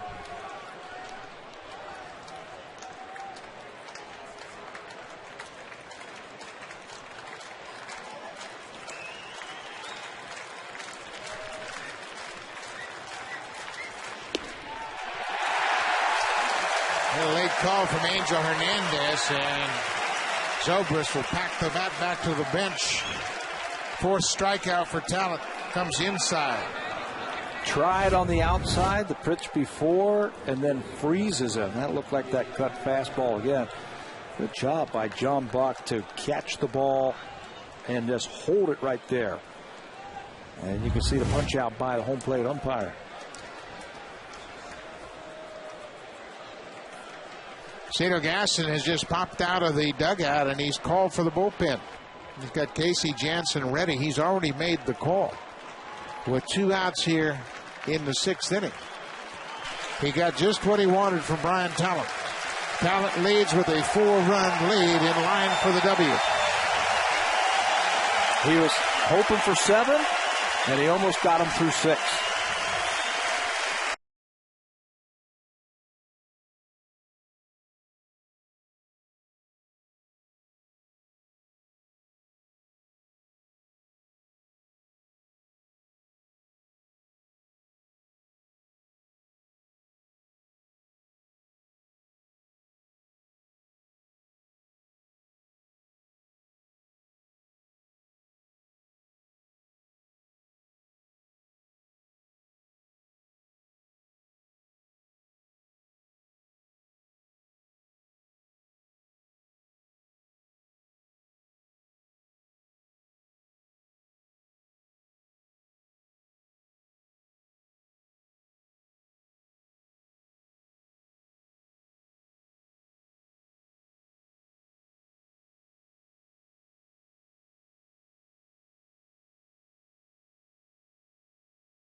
Friday night, June 4th, Saturday 5th and Sunday the 6th. It'll be day games, both starting at 1:07 p.m. For tickets, call 416-341-1234 or log on to BlueJays.com or stop by most Rogers Plus locations. Casey Jansen will come on to work here now, and he will face the pinch hitter, Hank Blaylock, who will step in, taking over for Gabe Kepler. Jansen into the game for the 20th time this year. Blue Jays got exactly what they needed from Brian Tallet, length, and got him into the 6th inning. Retired 7 of the last 9 batters, 3 of them by strikeout. Fastball misses on the outside. Blaylock pinch hitting for Kepler.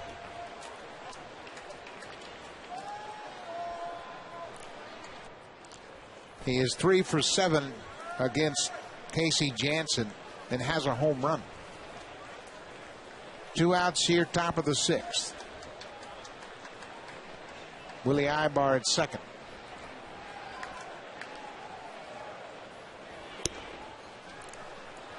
We were talking at the beginning of the show tonight about the starters the last 4 games and how they have averaged pitching into the 8th inning. What that has done is it really set up the bullpen so they are armed and rested and ready to go out there. Jansen last worked on the 28th when he had a very clean inning against Baltimore. Left field line. That ball is just foul as it sliced into foul ground.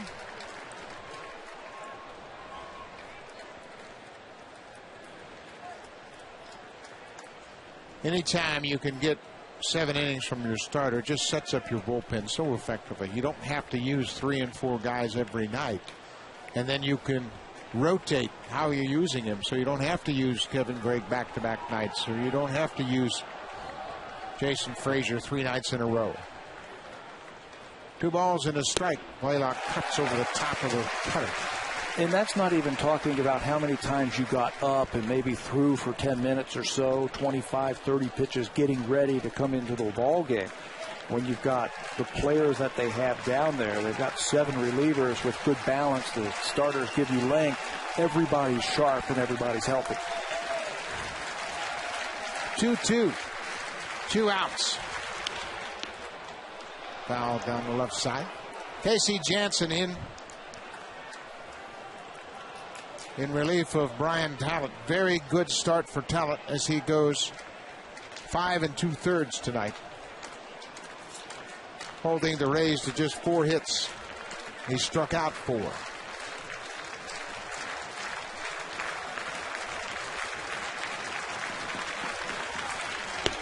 Got him.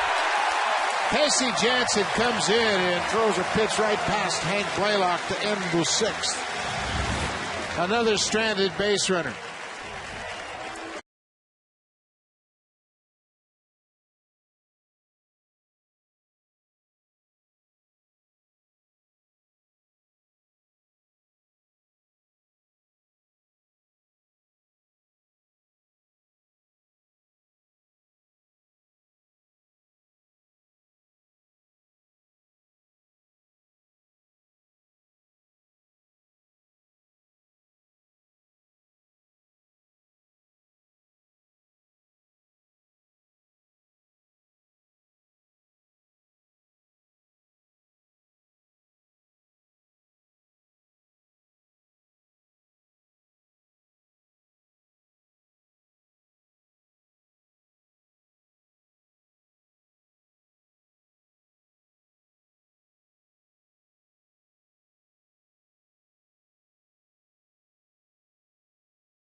Strong outing, his first start since April 17th. This pitching line is brought to you by MLB 10, the show, only on PlayStation. They were looking for 85 pitches from Brian Tallet. It took him almost through 6 innings.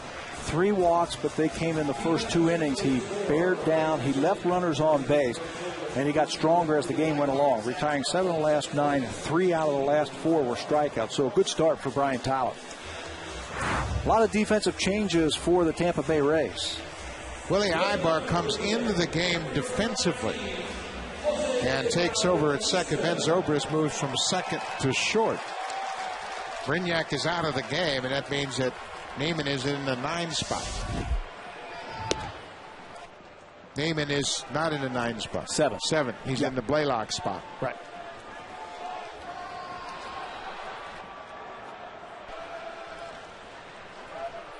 Jose Bautista makes an inside breaking ball that evens the count at 1-1. Blue Jays up 4-0. They've hit 2 more home runs here tonight. Fred Lewis and John Buck.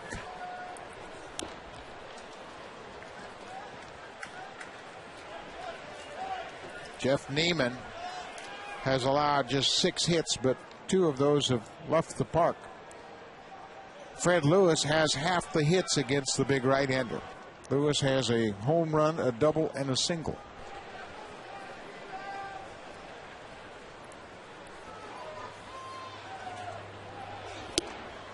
Good breaking ball. Bautista goes down swinging. Neiman has been very efficient this season, under 14 pitches per inning, and you can see why his stuff is starting to play out. Good slider to put away Jose Bautista. 4th strikeout of the night for the big right-hander. Let me sort out the defense a little bit. Brignac has moved to right field. Zobrist has moved to right field, and Brignac still in at short. See, that's what they do with all those versatile players. Joe Madden can play them all over. You have no idea who's playing where, but there's Reed Brignac, who started the game at shortstop, and he is still there. So the DH is in the game, and they are going to play it now like a National League team the rest of the way through. Popped back out of play, 0-2.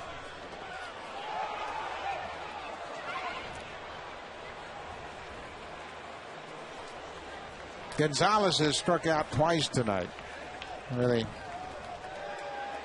not been able to figure out Jeff Neiman, but nobody really that comfortable except Fred Lewis. His numbers are off the charts when it comes to batting average against. 197 versus right-handers.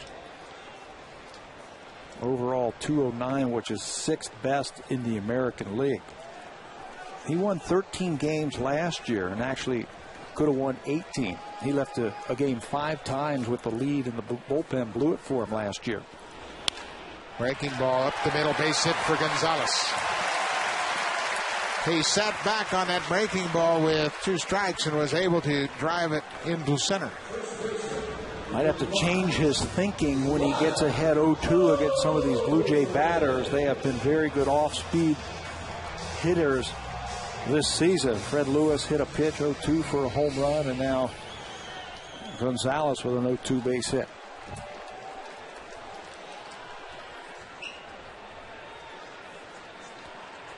Overbay is grounded to second twice tonight.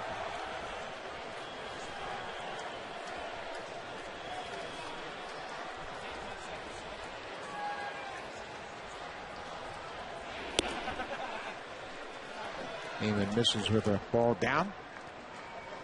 Tampa Bay starters coming into this game 27-13. The starters lead the American League with a .312 earned run average. They lead the majors in innings pitched and wins.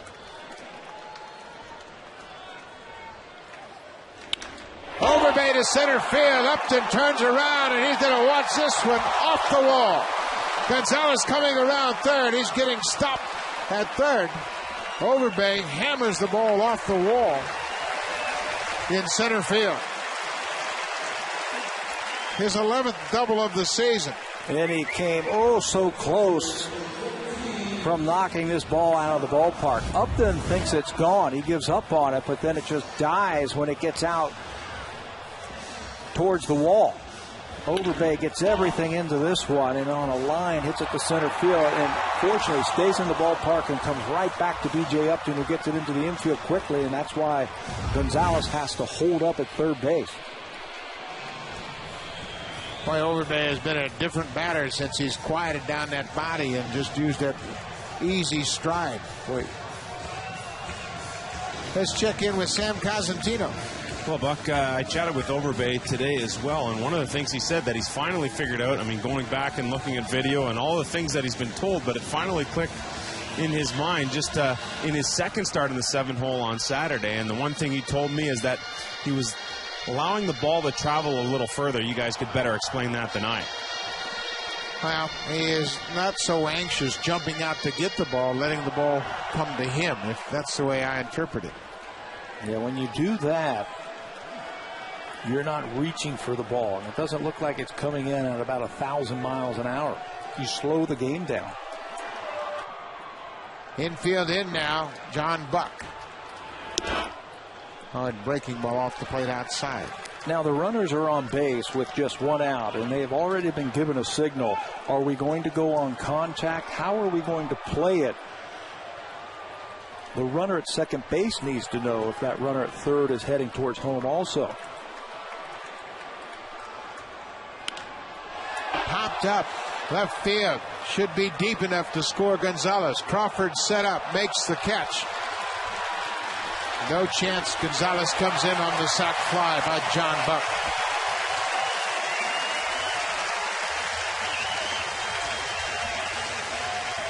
Blue Jays lead it 5-0. John Buck's got a couple of RBI now with a home run and a sac fly. He homered off of a breaking ball his last time up. He tries to crowd him with a fastball, but he stays short on that pitch on the inner half, and he's got strength to just muscle it out into the outfield for the RBI. You know, as a hitter, when you're not sure if you got all of it, but you look quickly to say, is there speed at third base? That's a ribby.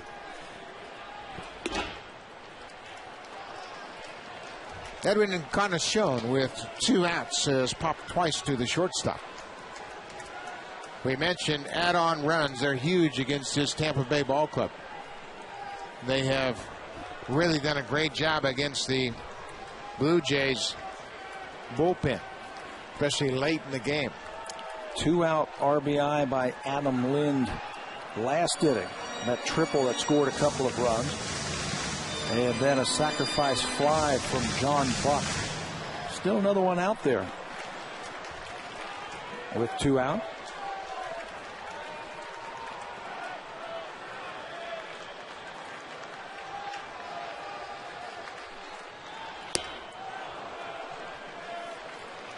One and one to Encarnacion with 2 down.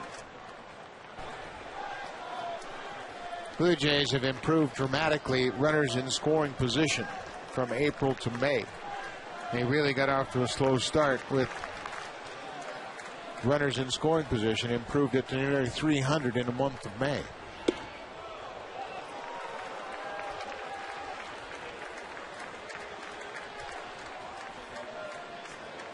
You know, and all that is going up there with runners on is not putting pressure on yourself. The pressure is on the pitcher. Going up there with an idea at the plate and then just letting it happen. So many times hitters go up there and they start thinking about, oh, I got to get that runner in there. I've got to figure out a way. If you've prepared yourself and gone through all the things that you need to do during batting practice, the game should come to you. And you don't start thinking about that runner out there. 3-1. Popped up a mile high to the right of home, and Navarro, the catcher, makes the catch. But the Blue Jays add another run.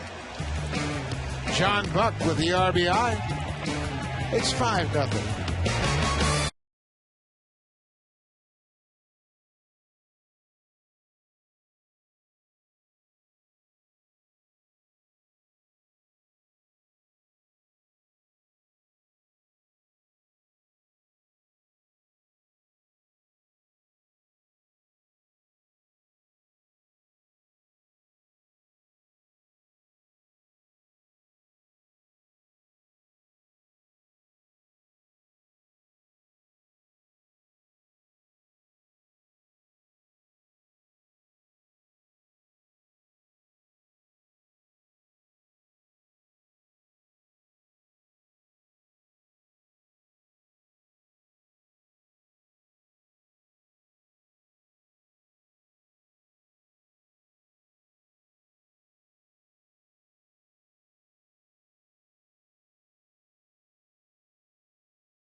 Well, the key is he's got to come back healthy. That's first of all. And I think he is still a starter. That's Cito Gaston's job to figure out how he's going to get in the lineup. But the way he was swinging the bat and the development that we have seen from Travis Snyder, I think he has to be a starter.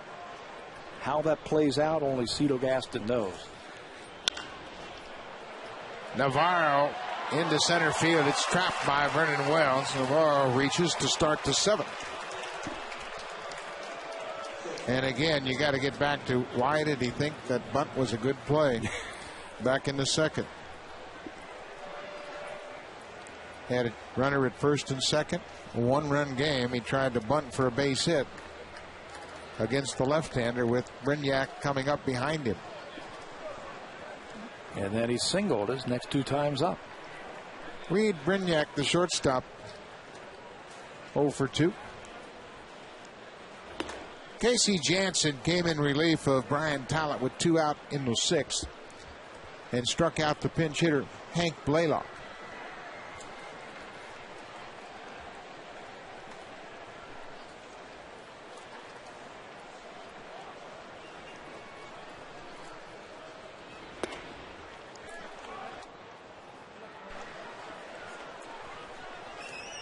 Two balls and no strikes.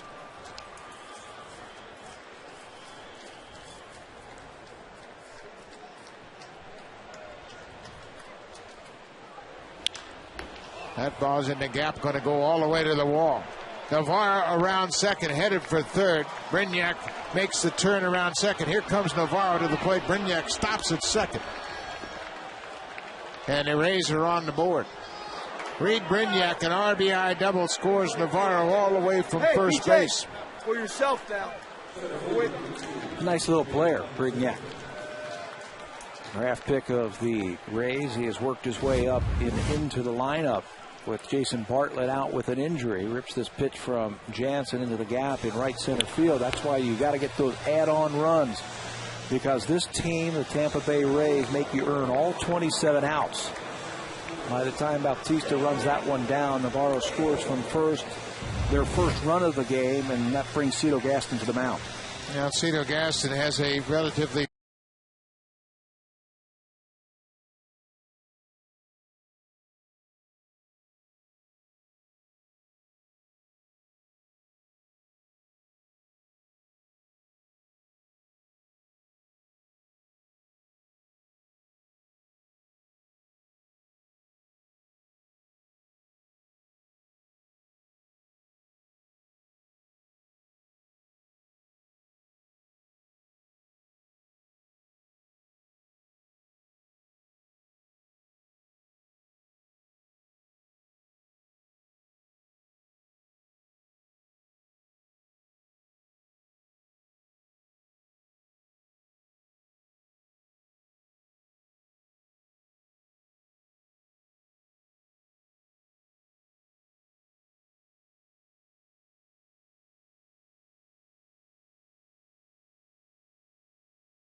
Yonder Navarro scores from first base on a double by Reed Brignac, and before Upton goes to the plate. Hey, BJ, for yourself now.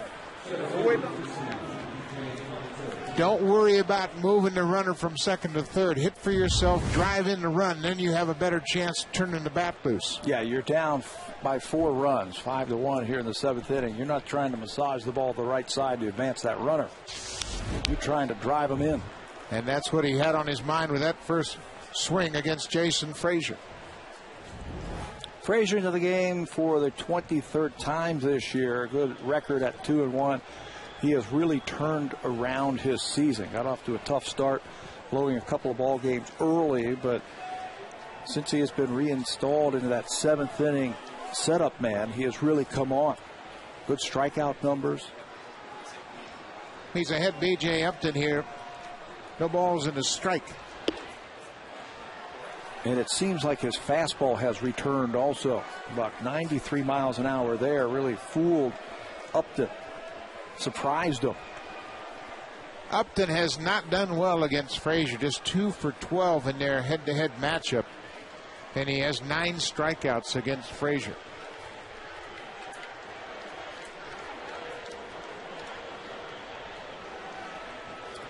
This is the aspect we talked about with the Rays. They never let you up. They're always coming back. I really think that's a reflection of what Joe Madden is trying to do with this organization. For years and years, they had that losing mentality. And it showed in the standings. He had to change the mindset that now these guys make you earn everything that you get on the baseball field. Now, that's why it was important for Madden to tell Upton, don't think about the team right now. You're an RBI guy. I don't want you to try to massage the ball just to advance the runner. You don't want to give yourself up. They need base runners. And their best opportunity to do that is B.J. Upton go ahead and be himself. What do you say, for yourself? Yeah, hit for yourself now. Yeah, don't worry about getting that runner over. Well, when you've emphasized the team concept, it's important to tell your hitter before he leaves the dugout. This is not a time to get him over. Got him. Great changeup. That splitter worked very well, and for the 10th time, Frazier strikes out B.J. Upton. It's not a true splitter where you really dig that ball in between your fingers. It's more of a split change where his index finger and the middle finger just splits a little bit on the ball. And when he lets go of it, it just appears like it's a fastball but drops. Good pitch right there. One out now. Carl Crawford will step in. Ray Brignac, the shortstop, is at second base. He had the RBI double.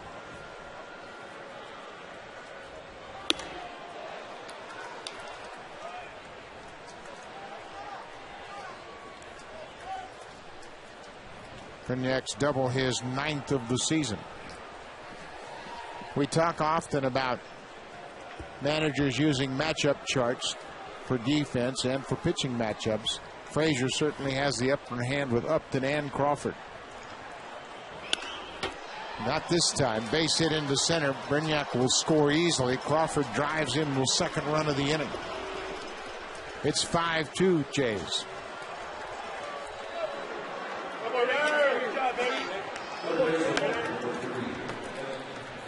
There's not a whole lot of give up in this Rays lineup. You've got to put them away, and you've got to play 9 innings against them. Yeah, they manufacture runs better than anybody that I have seen so far this season. They're aggressive. They hit really well when runners are on base, up over 280. That is just Carl Crawford's 3rd hit against Jason Frazier in his career. You have to believe if there was a chance to run, this would be a good time, even though they're still down by 3. You're in the 7th inning. Sean Kemp, Rami Lewis. One out here in the 7th.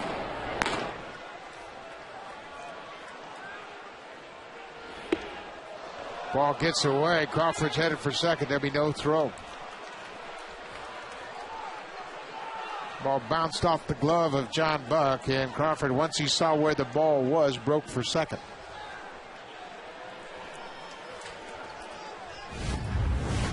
Probably be called a passed ball. That ball hit him right in the middle with some good movement. Alertly, Longoria, the batter, signals to Crawford to get down to second base.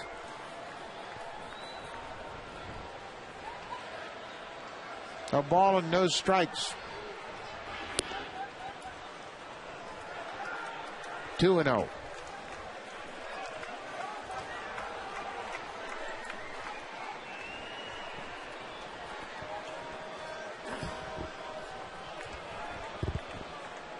Jason Frazier came on in relief of Casey Jansen here after Jansen allowed a single and an RBI double. Hot shot to Gonzalez. Made it look easy.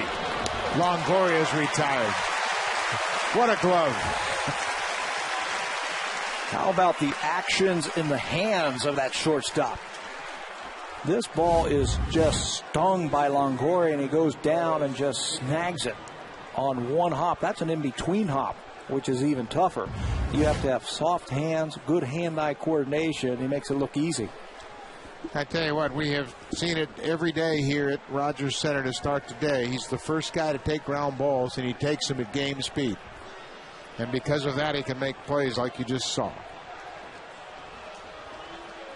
2 outs now. Pena 0 for 3 tonight. Rays have scored 2 here in the 7th. Carl Crawford could walk the third base if he wants to. I mean, there is nobody guarding him. Crawford stopped halfway home, and then Encarnacion didn't pick up on it. But everything is so unusual in the defense. Guys are all over the diamond in different positions, and Carl Crawford wasn't really sure how much room he had. He was looking at Tom Foley, the third base coach, saying, they're not holding me on. He's like, well, come on, let's go. Just if they're going to give it to you, let's take it. And it really works out nicely for Tampa Bay because they score on that infield single by Pena. Now Pena delivers another RBI, goes off the glove of Frazier. Crawford comes over to third, and then not really sure where the ball is, gets halfway home and stops. But then just picks up on it. Encarnacion had no chance to throw the ball back to home.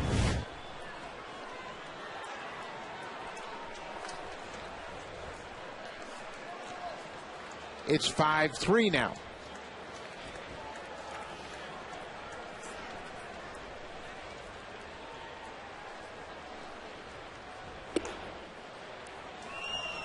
Willie Ibar had a double down in the left field corner back into 6 that came off Brian Tallet.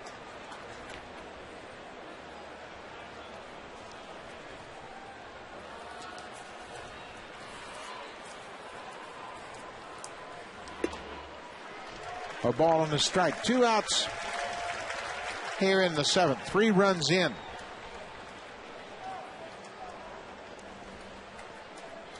Two runs charged to Casey Jansen.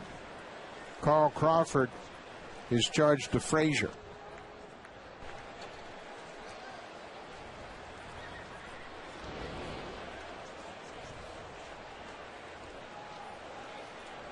This Rays ball club has always given the Blue Jays fits at the end of the game. Yeah. We flashed that number up last night from the 8th inning on. What they have done. Coming into that game last night, they had outscored the Blue Jays 34-8 from the 8th inning on. That's why those tack-on runs are so important. Once you get a lead, you just got to add to that lead against Tampa Bay. 2 balls and a strike. Base hit. Vernon Wells coming over trying to cut it off. Pena around second, headed for third. The throw goes into second. It's first and third.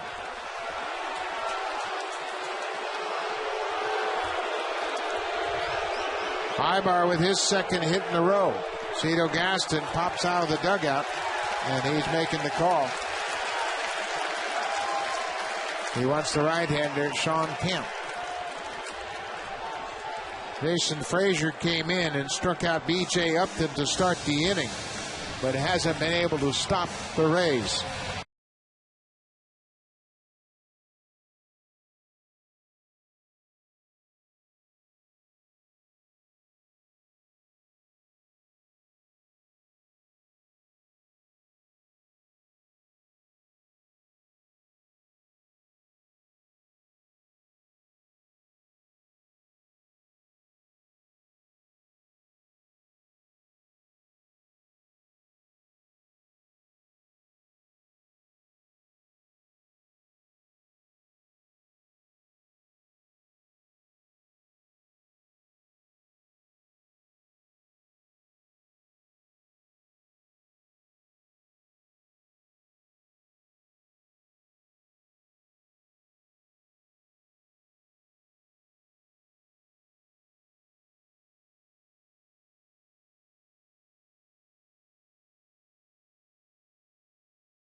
It may not be reproduced or retransmitted in any form, and the accounts and descriptions of this game may not be disseminated without the express written consent of Rogers Blue Jays Baseball Partnership.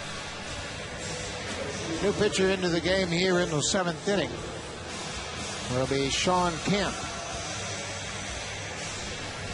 Kemp has been extremely reliable for Cito Gaston, and he comes on in a very tough situation.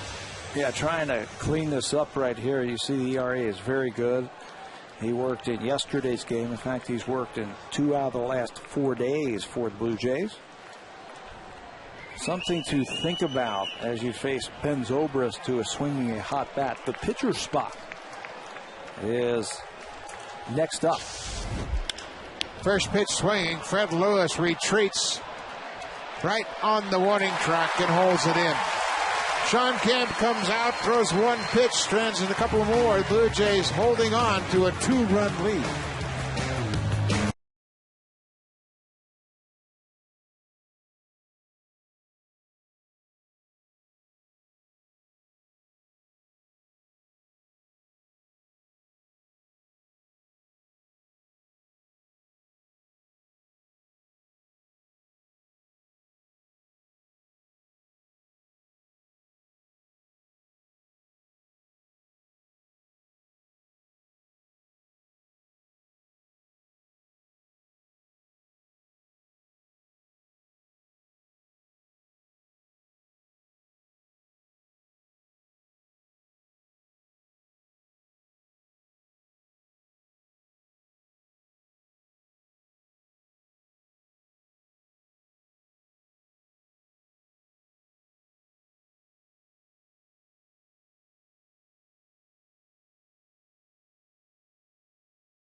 Provided in part by Z Zenya. Statistical information provided by Stats Inc. Music provided by Universal Canada. They got a good one going here, bottom of the 7th inning. Jeff Neiman still in the ball game. His club has gotten him back to a 2-run deficit. At one point, Neiman trailed 5-0. Now it is 5-3. Fred Lewis with a perfect night. A triple shy of the cycle. Looking to split the gap and try to get a triple. The last time it happened for the Blue Jays almost 9 years ago. And you had the best seat in the house, didn't you? Jeff Fry hit the cycle.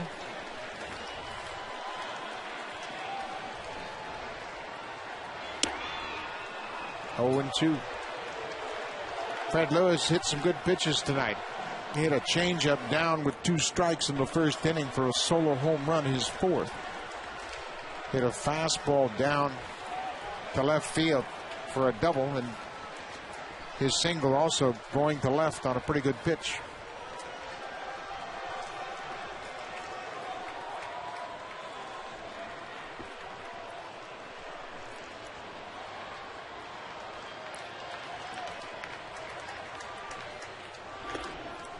Off-speed pitch outside, a ball and 2 strikes. Lewis leading off the 7th. There it is, August 17th, 2001 versus the Texas Rangers. Jeff Fry. The last time a Blue Jay batter hit for the cycle. Fisted into foul ground, and Longoria makes the catch. Lewis is retired first time tonight. Shows you that Jeff Neiman still has some good life on that fastball. Jamming a batter who has 3 hits.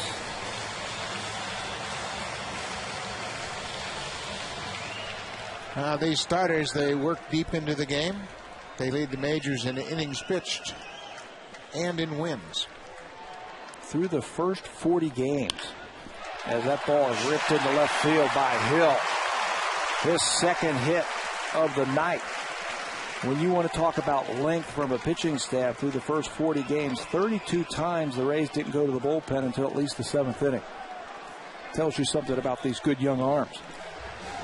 Well, we're going to see their bullpen now, it looks like. Joe Madden has come out of the dugout.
Game. It's Jay's post game and Stanley Cup final recap connected right after the game. Lots to talk about from this ball game, and obviously a great Stanley Cup off and running with the Blackhawks up 2-0.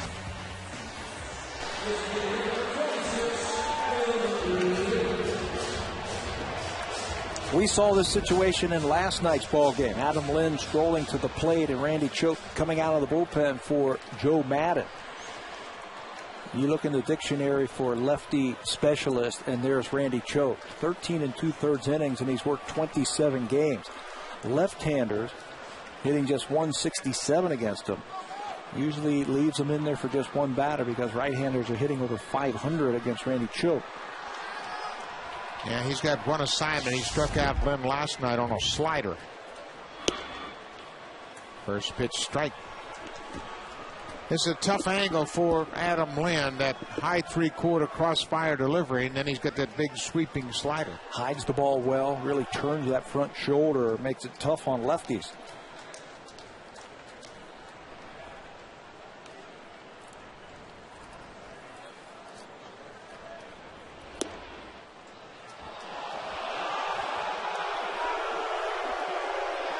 Adam Lind wasn't right sure about that one, but he's in the hole 0-2. Choate's doing a smart thing. I mean, he knows that right now Adam Lind is sitting on a breaking ball. He takes two fastballs right down the middle. Sitting on a breaking ball, and he's crossing them up, throwing fastballs.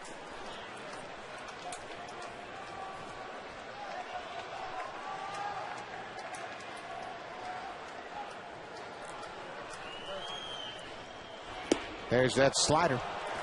Same pattern that Lind dealt with last night. Choate strikes him out again.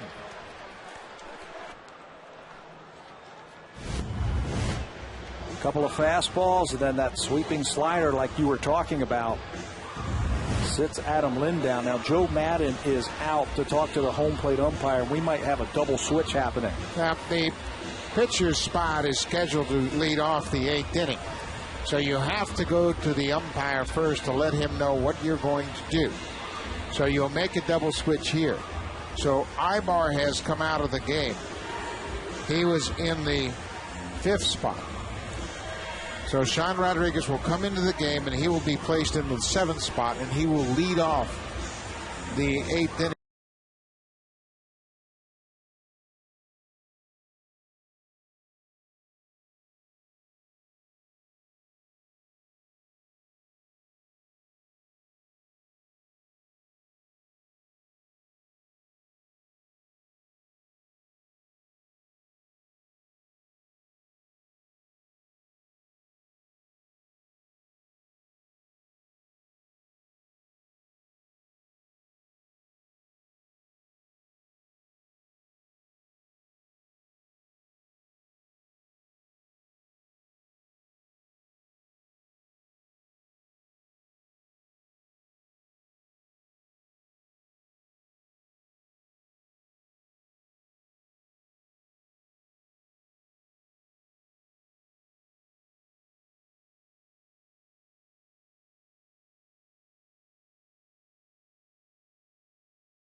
Lineup card in their dugout, and you can see all the different colors. And notice the 5 spot.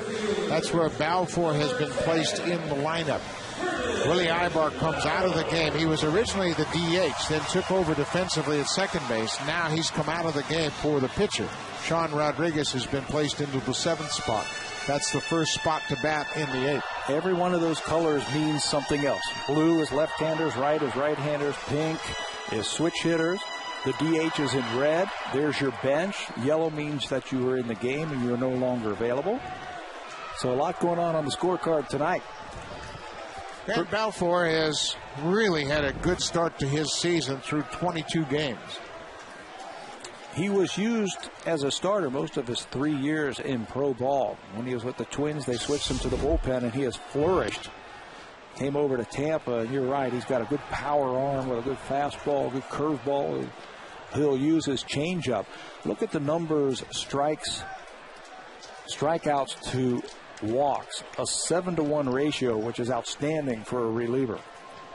Vernon Wells cuts on a fastball, and he's in a hole 0-2. Wells has had some success against Balfour, 3 for 8, hitting right on 300.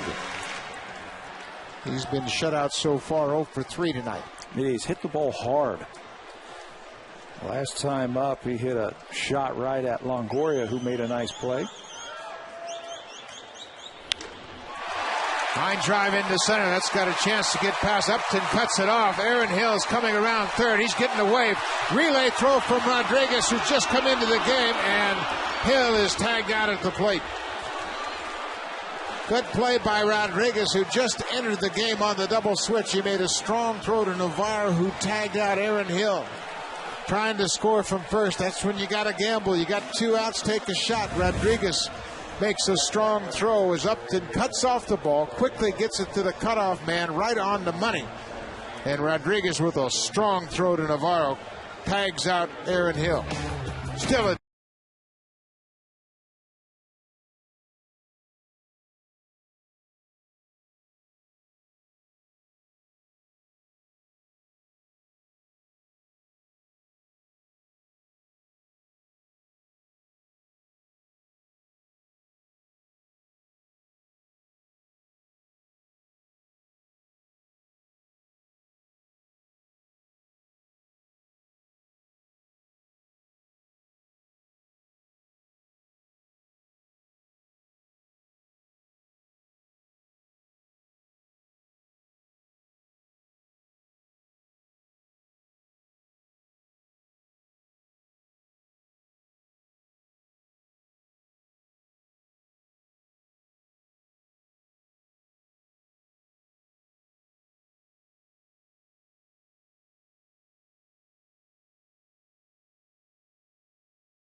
Sean Rodriguez will bat for the first time tonight against Camp, and he lifts the first pitch deep into right field. Bautista calling for it. 1 pitch, 1 out here in the 8th. Jeff Neiman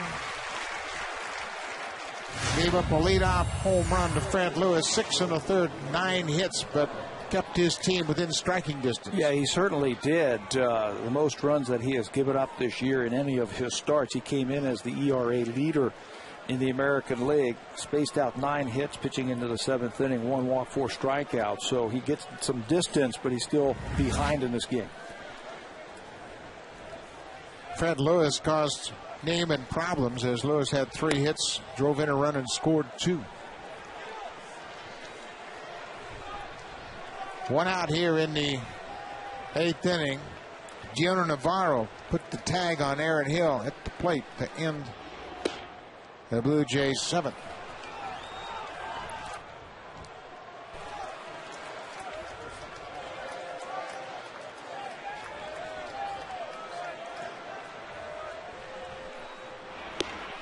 There's a strike. Bottom third of the order. This is where Camp would love to have a 1-2-3 inning.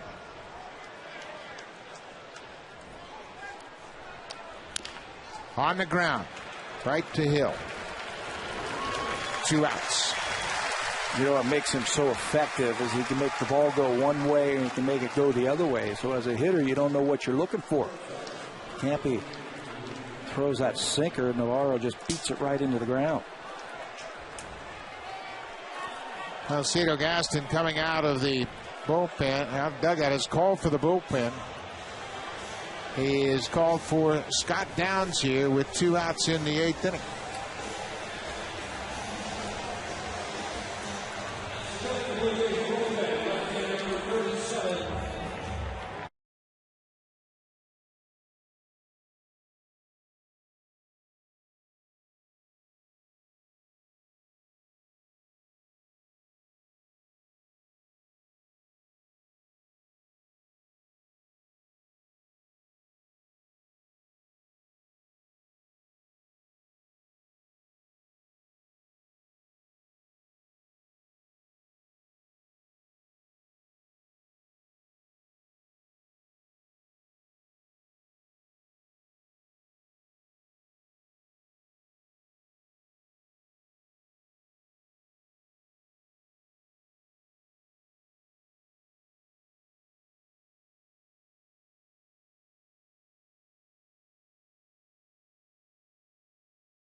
Plate for Camp Day at your local Tim Hortons. Every coffee you buy will help store owners send deserving kids to camp, an experience that can open their eyes to their own potential. So tomorrow, make a point of coming down to Tim Hortons to celebrate Camp Day. It'll be a grand slam.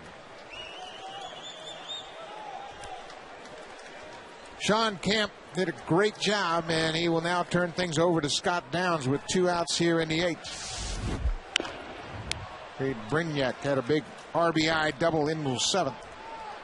He scored on Carl Crawford's base hit. Average up to 306, and look at his RBI. Been pretty productive, 21. Blue Jays lead at 5-3 here, top of the 8th. That ball ate him up. That running fastball in on his hands. He's eaten up a lot of left-handers this year. He has only given up 4 hits to a left-handed batter, as Scott Downs. And that's why we see him in the game against Brignac.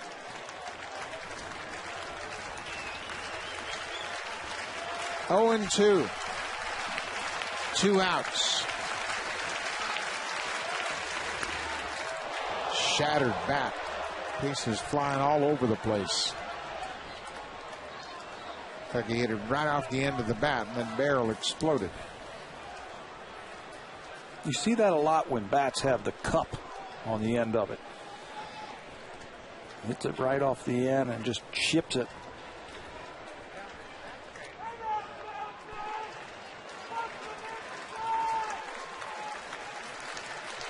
It'll be another 0-2 pitch. Outside.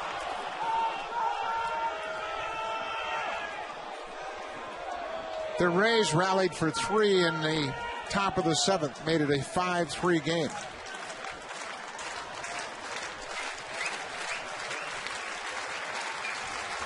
Got him. Scott Downs comes out to strike out the left-hander. Good breaking ball. Kemp and Downs, terrific out of the bullpen tonight. Downs.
(19-10) in the month of May, and this trio of players had a lot to do with their success. Oh, May. What a month of May for Jose Bautista. 12 home runs. That ties the Blue Jay record for most home runs in a month.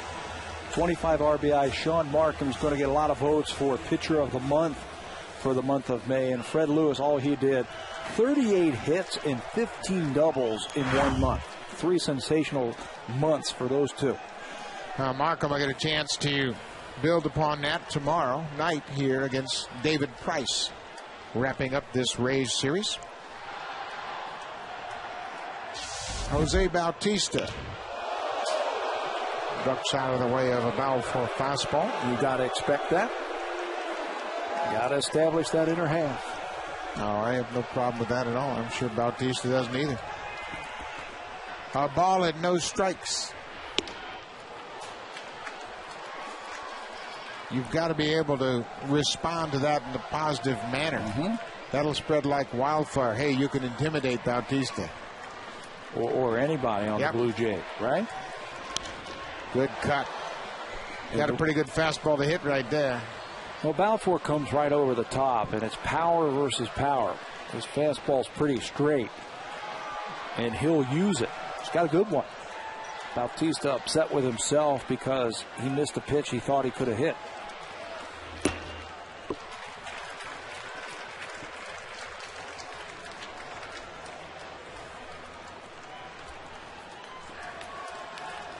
Two balls, 2 strikes. Bautista leading off the bottom of the 8th.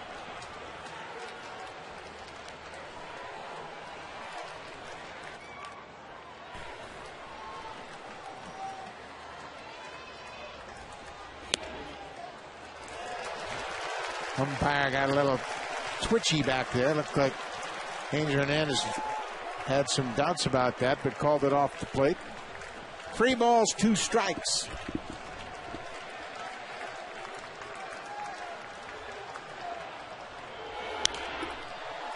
Fouled out of play.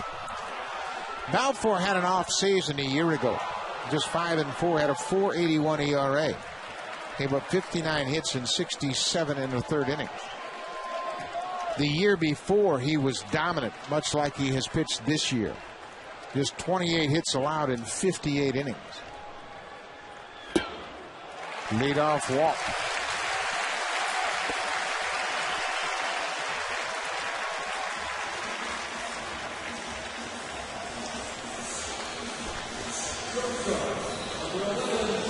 Got to figure out a way to bring him around now. We've talked about it the last couple of nights about add-on runs. Right now, Alex Gonzalez, he is 1 for 3 tonight. That leadoff walk, the Blue Jays have to figure out a way to bring him around. Gonzalez has laid off the first pitch all night long. This would be a good chance for him to jump on that first pitch fastball.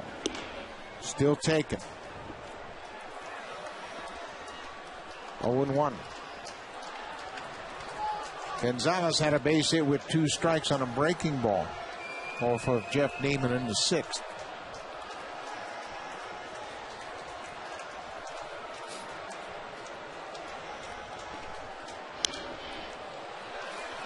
Oh, and 2.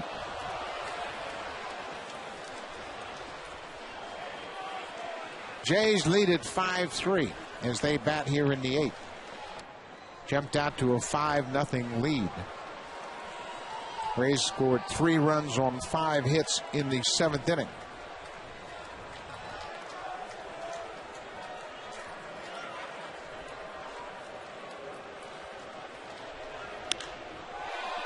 Popped up into center field.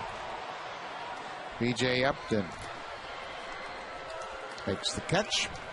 Gonzalez is retired.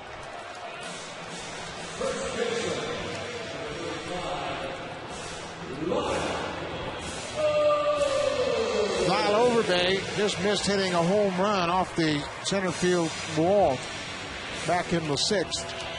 Ended up with a double. That led to John Buck's sacrifice fly that extended the Jays' lead at the time to 5-0. He's the type of hitter that can hit the ball out any part of the ballpark. That's why the outfield playing straight away. You don't see exaggerated pulls when Lyle Overbay is at the plate. Find a gap right here. Bautista is not the speediest runner on the team, but he might be the best base runner. Gets good jumps, reads the outfield very well. Takes a very good secondary lead. 1-1 to Overbay.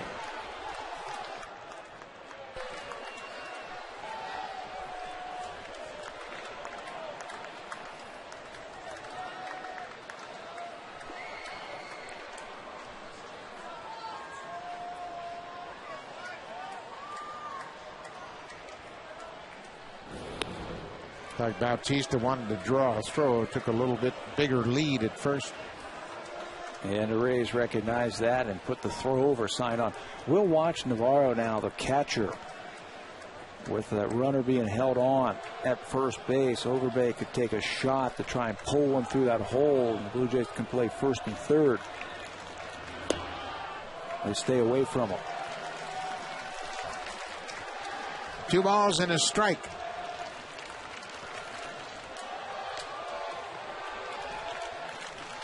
Balfour issuing the leadoff walk, just the 4th man he's walked this season.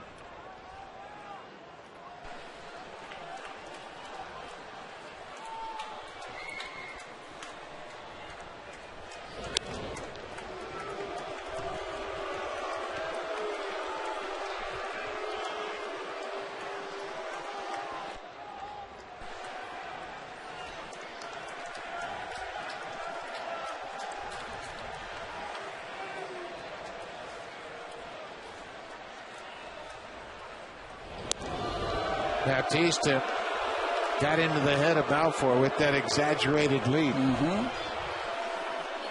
Takes a lead at sometimes like Marco Scooter where he's walking off the bag, and as the pitcher has to make him stop. Pretty good aggressive lead right there. 1 foot on the carpet. Overbay hits a line shot into right field. Zobrist quickly gets over and cuts it off. It's first and second with 1 out. I don't think that he could have gone to third base. But watching Bautista, Overbay smokes this ball. It looked like it was heading into the gap, but it's got topspin on it. It dies. Bautista guessed that Balfour was going to come over to first base. So he can't go to third. I don't think he could because the ball was hit so hard. You talked about a good base runner. He was guessing that time. Yeah, he anticipated another throw to first base, and Zobrist got a good arm and got over and cut that ball off because it was hit so hard he probably wasn't going to have a chance to advance. Now John Buck with a couple of RBI tonight. Good arms in the outfield. B.J. Epton made a great relay back in the 7th to Sean Rodriguez as they nailed Aaron Hill at the plate. 1 out. You know what else they have? They have speed in the outfield to cut that distance off as they charge on base hits. Crawford comes hard. He charges hard. B.J. Upton comes in very quickly. Same with Zobrist. Zobrist is an infielder, so he knows how to catch and release. Upton was signed as a shortstop. A lot of athleticism in the outfield. Big insurance runs on the bases.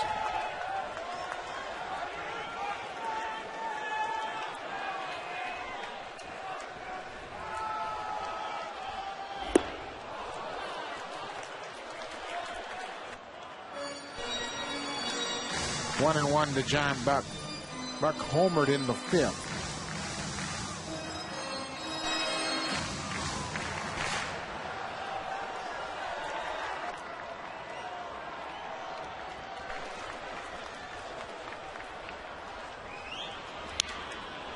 They've cut on a fastball. It was a breaking ball that John Buck hit. Neiman doesn't give up a lot of home runs to right-handers. This is just the 2nd one all season long, and it's a long one. Left center field, he would add to that RBI total with a sacrifice fly his last time up. A ball and 2 strikes on the ground. Longoria has only to first, and he retires Buck. The runners move up.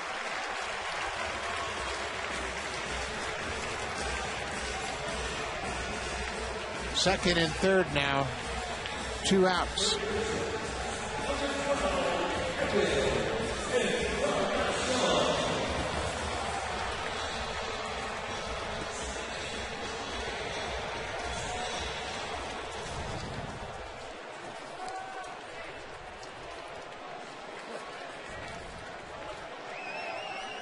Encarnacion now.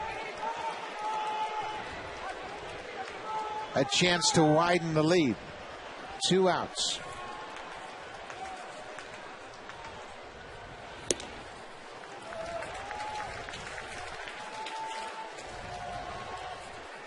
Encarnacion, a very good low ball hitter.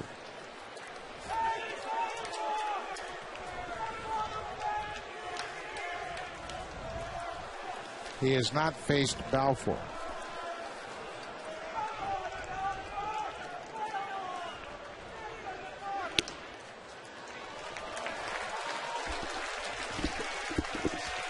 Fred Lewis is on deck. He's had a great night at the plate. 3 hits, a home run, scored a run, drove in a run.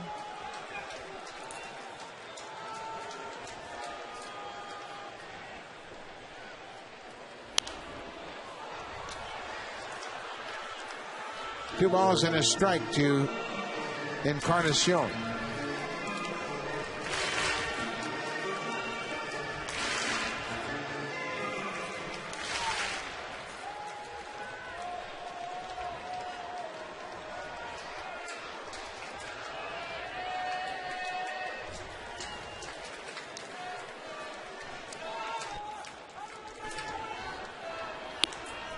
3-1. He has not fared hitting with runners in scoring position. Just 2 hits this year. Now's a chance right here. Your strength is low ball. Low ball hitter, fastball hitter. And he likes the ball in.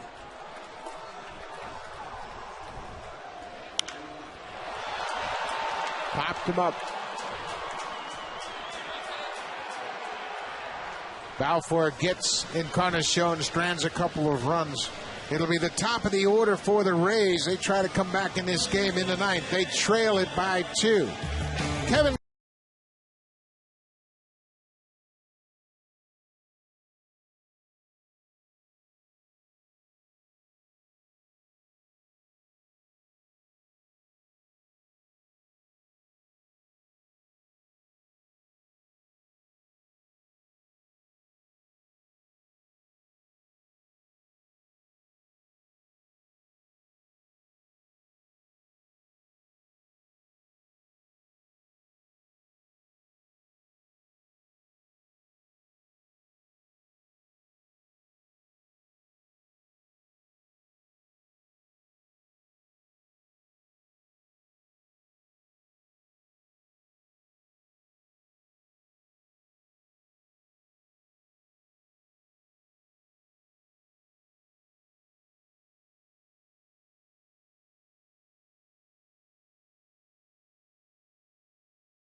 Play of the game presented by Burger King, home of the Whopper. 5th inning, and the Blue Jays need some runs, so they call on Adam Lind.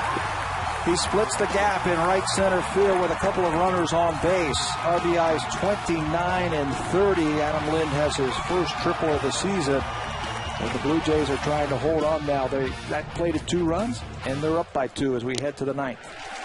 B.J. Upton goes after the first pitch from Kevin Gregg as Adam Lind watches from the bench. Blue Jays lead by 2 here in the 9th.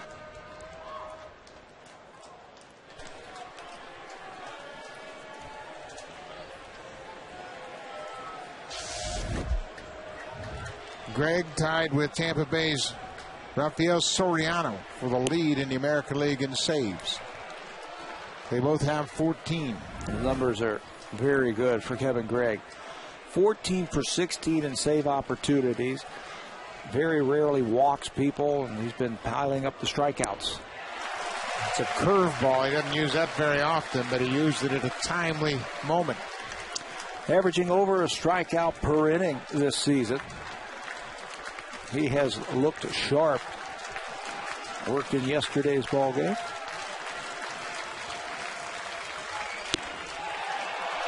Wow. Pretty good pitch with the fastball. Evens the count at 2-2.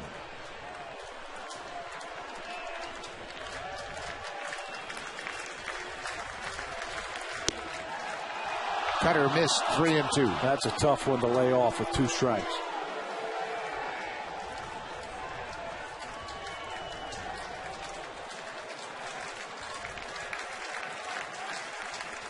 Got him. Came right back with the same pitch and strikes out B.J. Upton. 1 out here in the 9th. Always important to get that first batter in a save situation. He missed 2-2. Threw this one a little bit harder and just blows away Upton for the 3rd time. He goes down swinging. 1 out. Kevin Gregg has a lot of confidence with both of these catchers, but he and John Buck have really clicked. Yeah, they certainly have. They are in each other's head. You don't see them shaking each other off. They go over the scouting reports thoroughly, and they work very well together. Greg loves the presentation that Buck gives him with the target.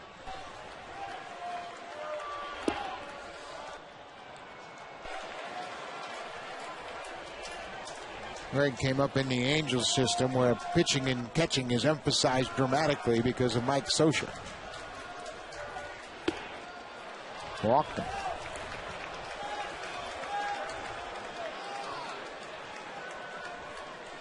A one-out walk. That brings the tying run to the plate in the person of Evan Longoria. So the outfield's going to back up just a little bit. No extra base hits. Edwin Encarnacion will shade to the line a little bit. Ground ball pitcher and Kevin Gregg. The outfield backs up in that no doubles defense because Longoria is the significant base runner. They want to keep him from scoring position. There goes Crawford. John Buck's throw. Not in time. Crawford eliminated the opportunity for a double play. His 17th steal of the season.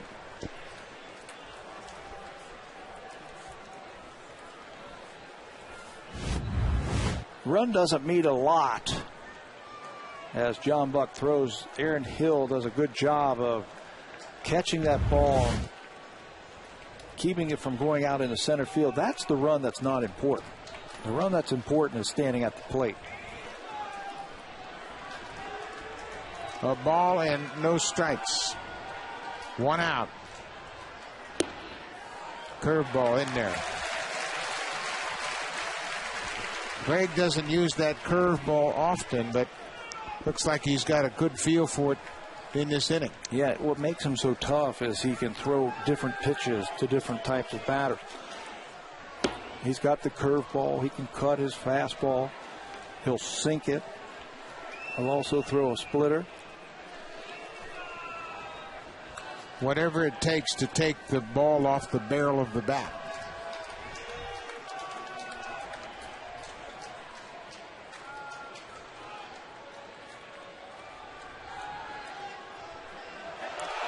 Into center field. Crawford moves up on the air.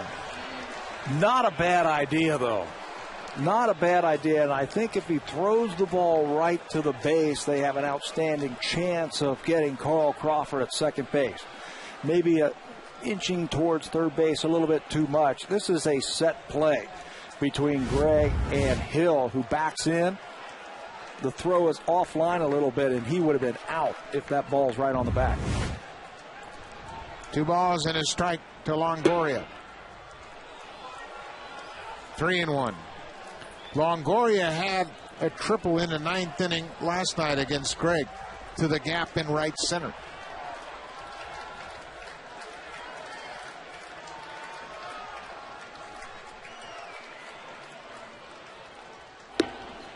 Came back with a breaking ball, 3-2.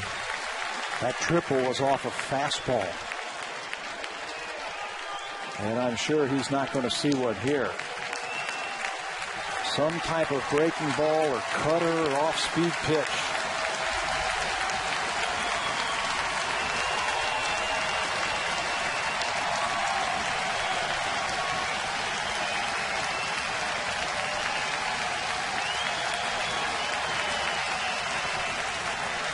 Three and two.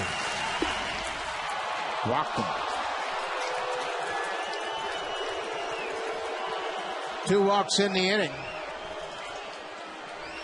The tying runs are on base.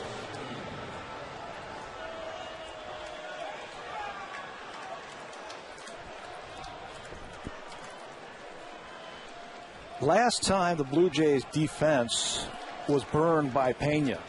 Now look how they're setting up with runners on first and third. A little more traditional defensive alignment this time, up with the double play being what they're looking for.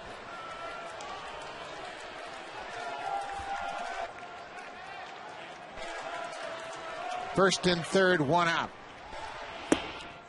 Breaking ball misses. John Jaso. on deck. The pitcher is in the game in the 5th spot.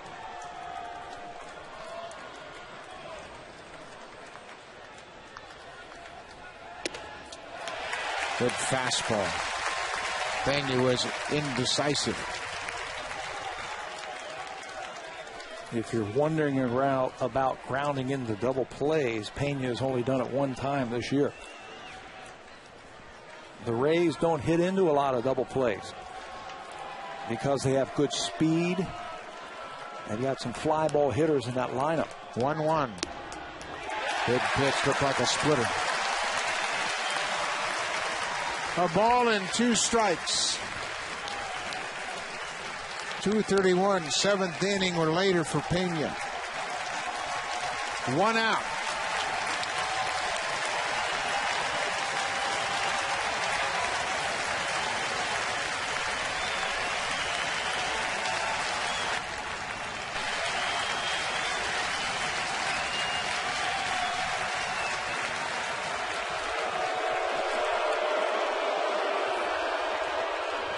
Very late request for time by Pena.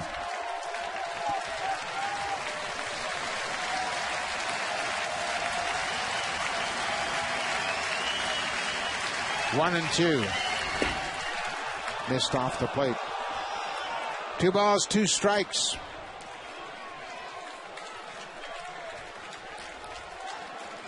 Kevin Gregg trying to protect a 2-run lead here in the 9th. Looking for his 15th save of the season. Crawford walked. He's at 3rd. Gloria is at 1st. He walked as well. Strike 3 called. Carlos Pena put up his hand asking for time, and Hernandez didn't grant it. And he's going to say that was too late. Second time in the at-bat. Yeah, you mentioned it. A late chance to ask for time 2 pitches ago. It was granted. This time he tries it. Is not given it by Angel Hernandez and takes a fastball right down the middle of the plate. Pena's request initially was granted, and it was awfully late. And then he's going to Joe West saying, that's your job, you're the crew chief. And Joe West saying, me? I'm down at 3rd base.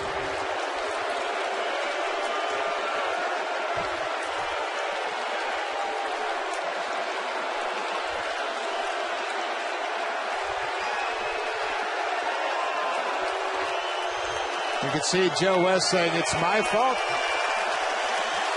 But 2 times in the at-bat, Pena asked for time. Both times very late in the process. The second time it wasn't granted, and good for John Buck.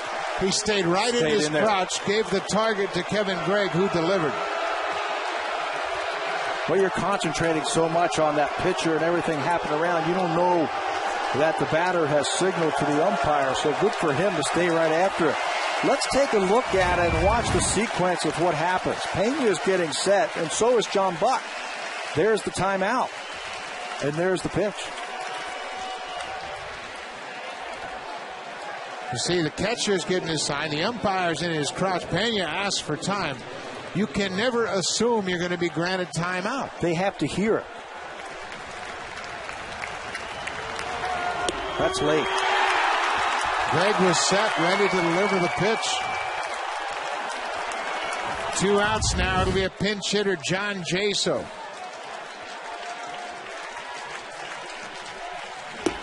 Curveball for a strike. That's been a good pitch for Gregg. Yeah, good. Get over strike 1 pitch for him this whole inning.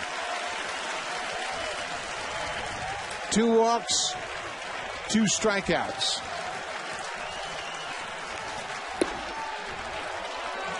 One and 1.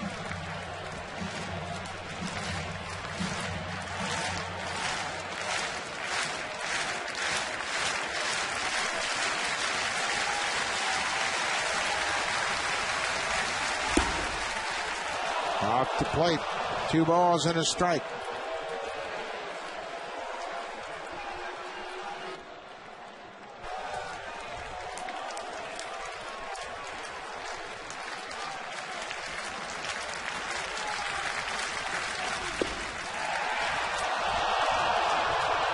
3-1.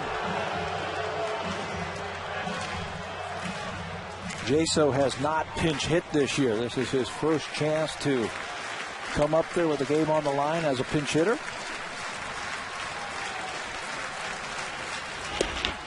There's a strike.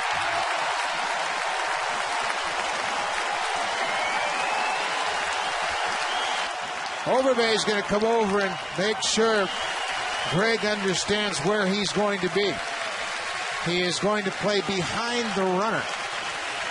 It's huge because Longoria can get a running start on the 3-2 count. He represents the tying run. 2 outs.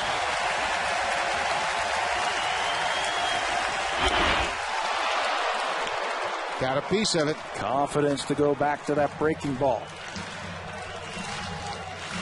Overbay is going to play right behind that runner's call, getting in his pocket so he can't get an exaggerated lead over there at first base. Kevin Gregg has thrown 27 pitches in this inning.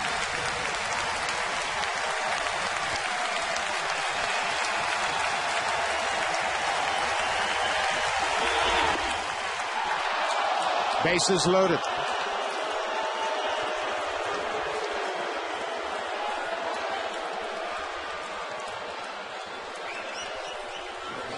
Ben Zobrist will hit. 2 outs. Jays are up by 2.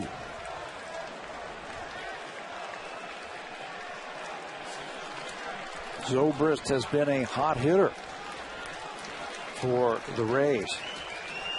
He has only faced Greg 2 times.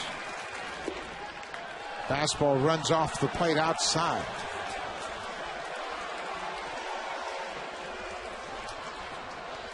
Just 107 with 2 outs and runners in scoring position. That's where he's at now. Splitter misses down. 2 balls and no strikes. The infield takes a couple of steps back now. Anything on the ground, you're at least going to try and knock it down and keep it in the infield.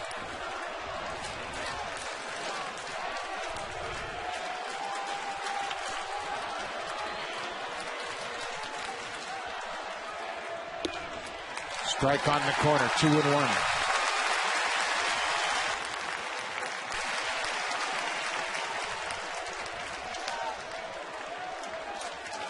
Rami Lewis will begin to throw. 2 balls and a strike, bases loaded, 2 outs here in the 9th. Curveball went around the corner, according to the umpire. Greg thought it was a good pitch, 3-1.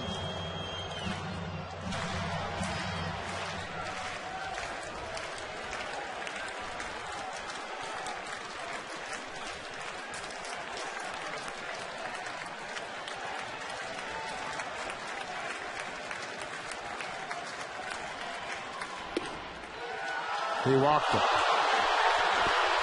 It's a 1-run game. Kevin Gregg telling Angel Hernandez that's a strike.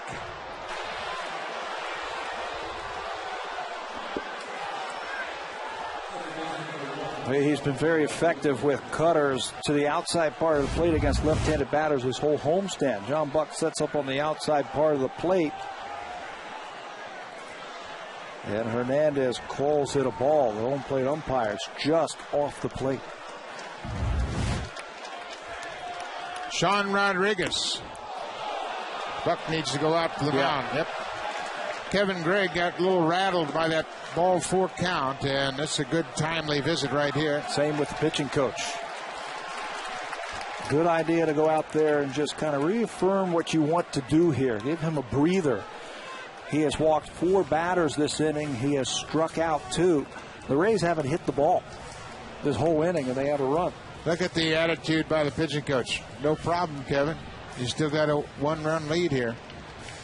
Just a chance for Greg to catch his breath. 34 pitches so far in this inning.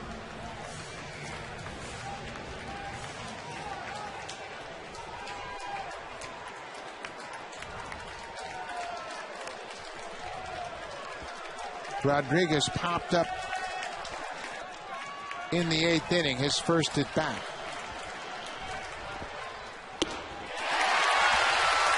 One and one.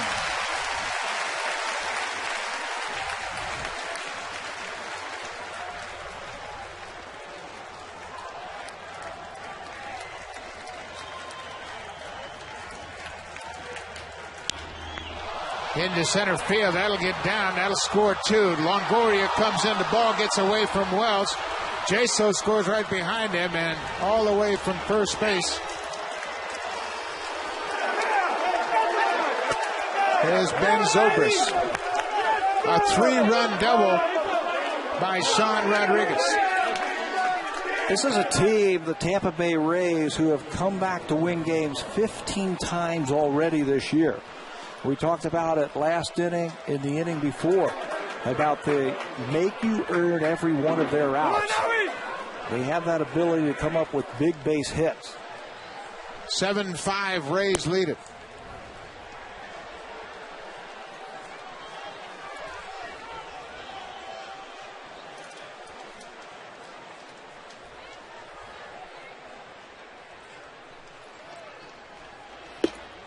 Cross up.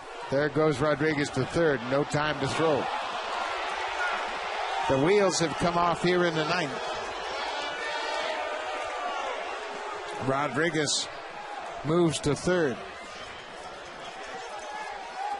Maybe he scored a wild pitch.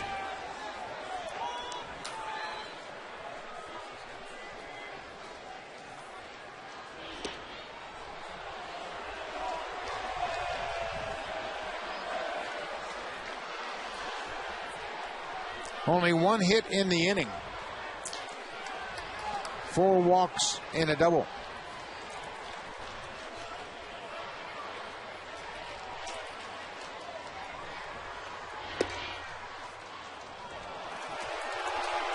Navarro walks.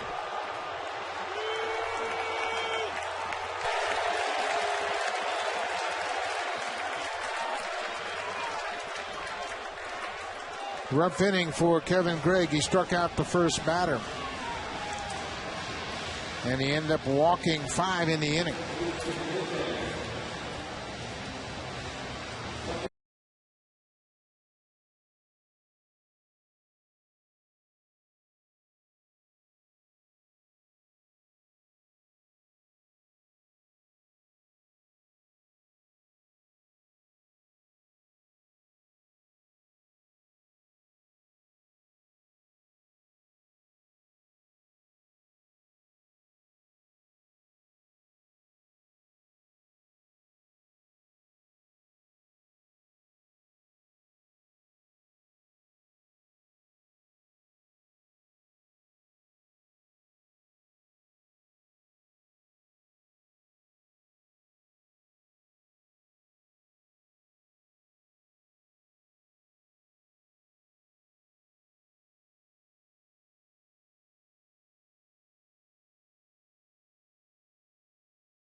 With 2 outs here in the top of the 9th inning. Rays have scored 4 runs in the inning. They've taken a 7-5 lead. Reed Brignac, the shortstop, cuts on the first pitch.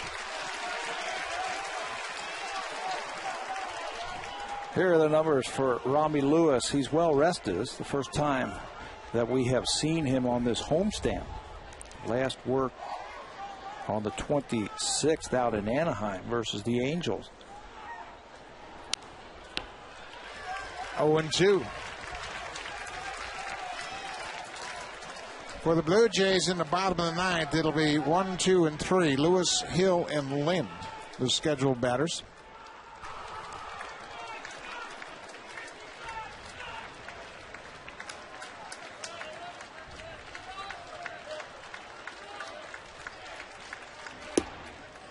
Breaking ball off the plate.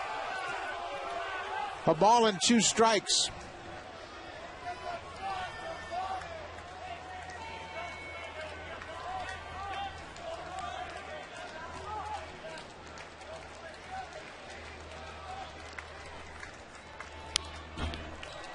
Foul back. The Rays scored their runs with 2 outs. Kevin Gregg struck out Upton to start the inning, and back-to-back walks to Crawford and Longoria. He struck out Carlos Pena. When Pena asked for time, it wasn't granted, and took a pitch right down the middle. And 2 more walks.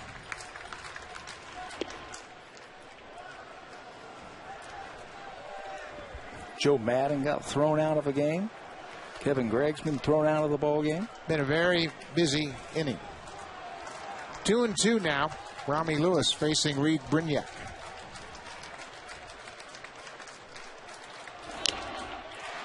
Buck couldn't hold on to it. Foul tip off his glove.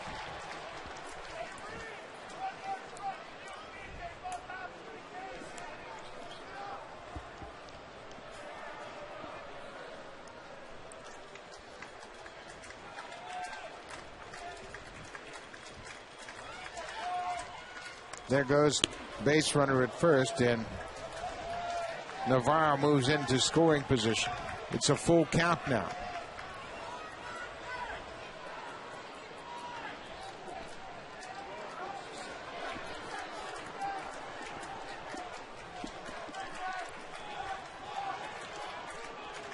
Three and 2, 2 outs. Got him.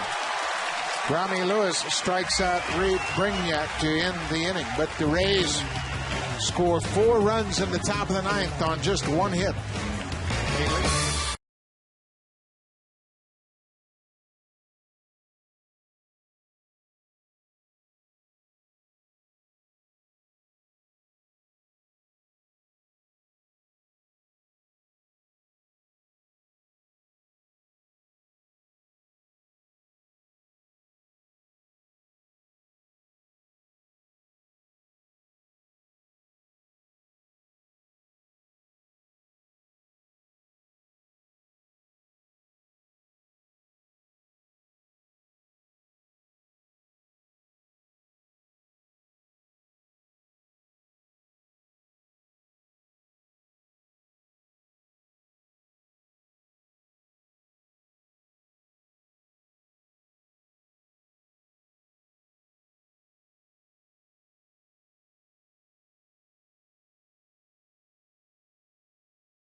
Definition quality.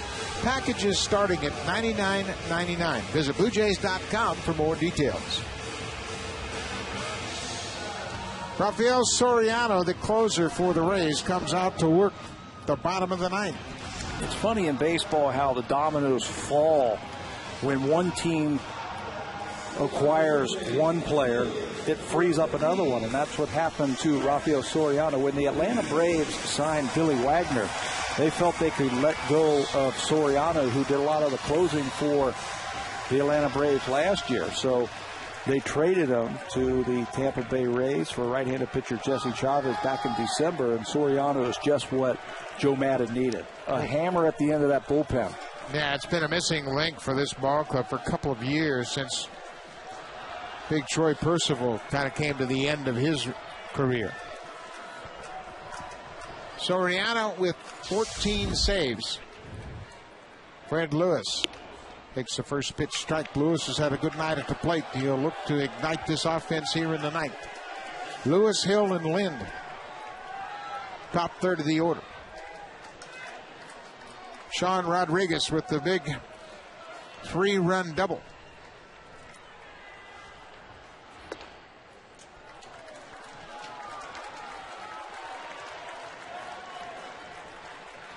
There's his career numbers versus the Blue Jays in 11 games.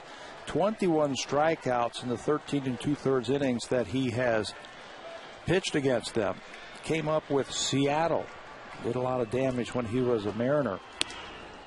Got a very good arm. Lively fastball. A good hard slider.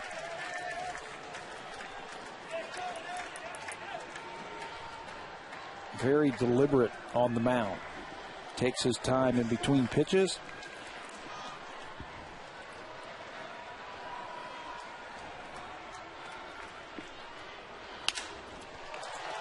Broken bat grounder to short.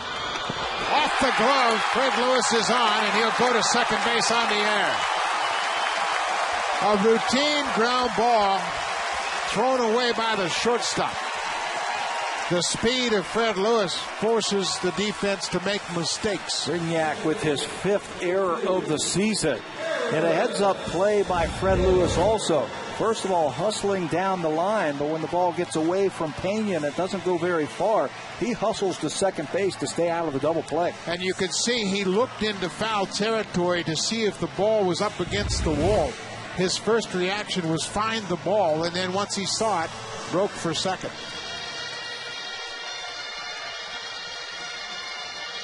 Blue Jays aren't done yet.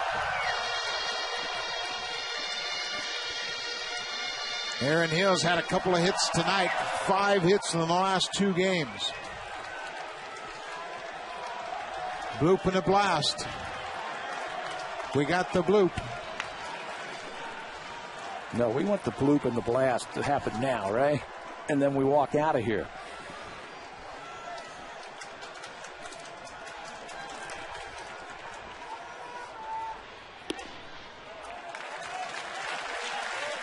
Fastball high.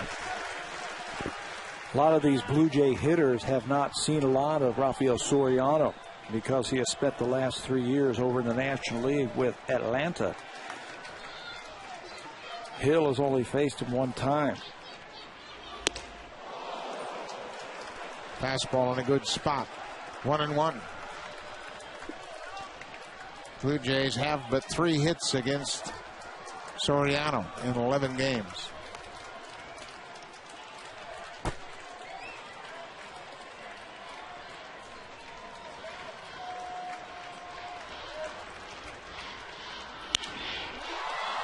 Popped up into right field. Zobrist gets it back to the infield quickly. 1 out here in the 9th.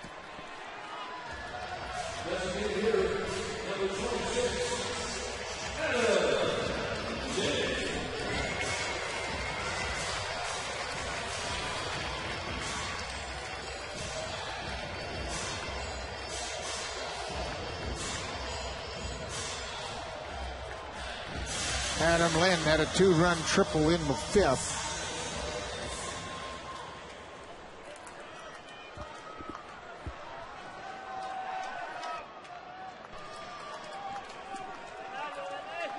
Lind had a 2-run home run off Chris Perez in the 9th inning in Cleveland to spur the comeback. Blue Jays scored 3 runs in the top of the 9th. That was back on the 5th of May.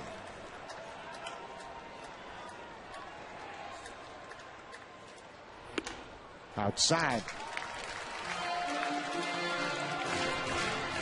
And hit a home run in last night's game, an opposite field 2-run home run in the first inning off Matt Garza.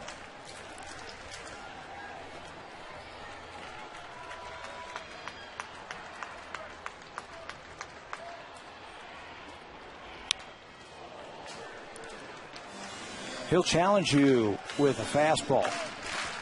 A couple of years ago, he came up with a little bit of a split that has really helped neutralize left-handed batters. Has Soriano. Lefties hitting just 185 against him. But his bread and butter pitch is a lot of smoke, a lot of fastballs, and a good sharp breaking slider. Fastball upstairs, cut on and missed. The ball and 2 strikes.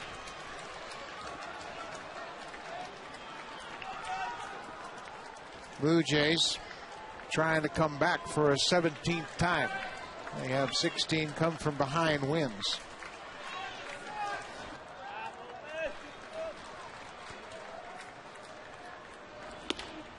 See Navarro accentuating the high target.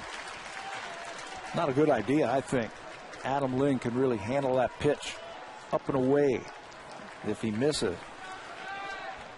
He was out here early, Adam Lynn, working with Cito Gaston and Dwayne Murphy. 2 balls, 2 strikes, 1 out.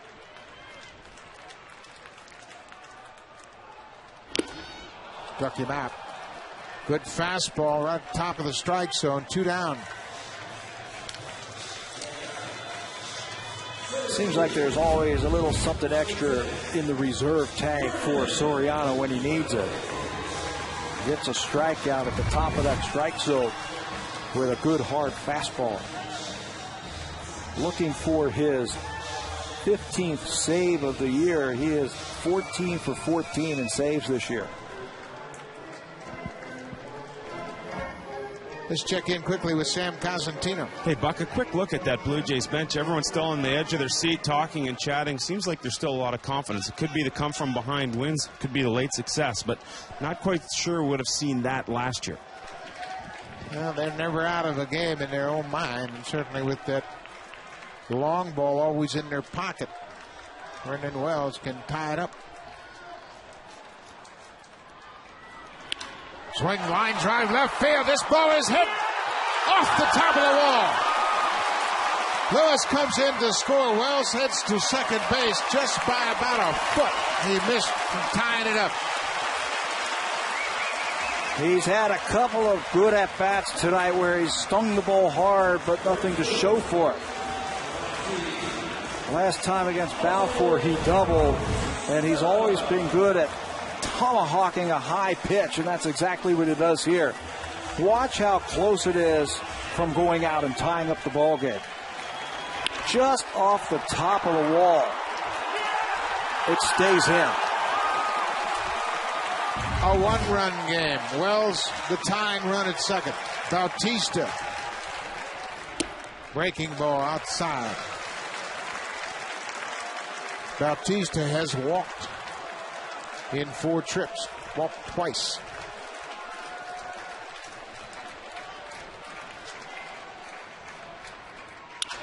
Swinging a drive off the end of the bat right to Carl Crawford, and the Blue Jays are going to fall a run short. Brendan Wells makes it a 1-run game in the 9th inning, but 4 runs in the top of the 9th by the Rays held up. Soriano picks up his 15th save of the season. Sean Rodriguez with the big hit. Blue Jays highlights right after the game. Thanks for watching. Stay tuned for Connected.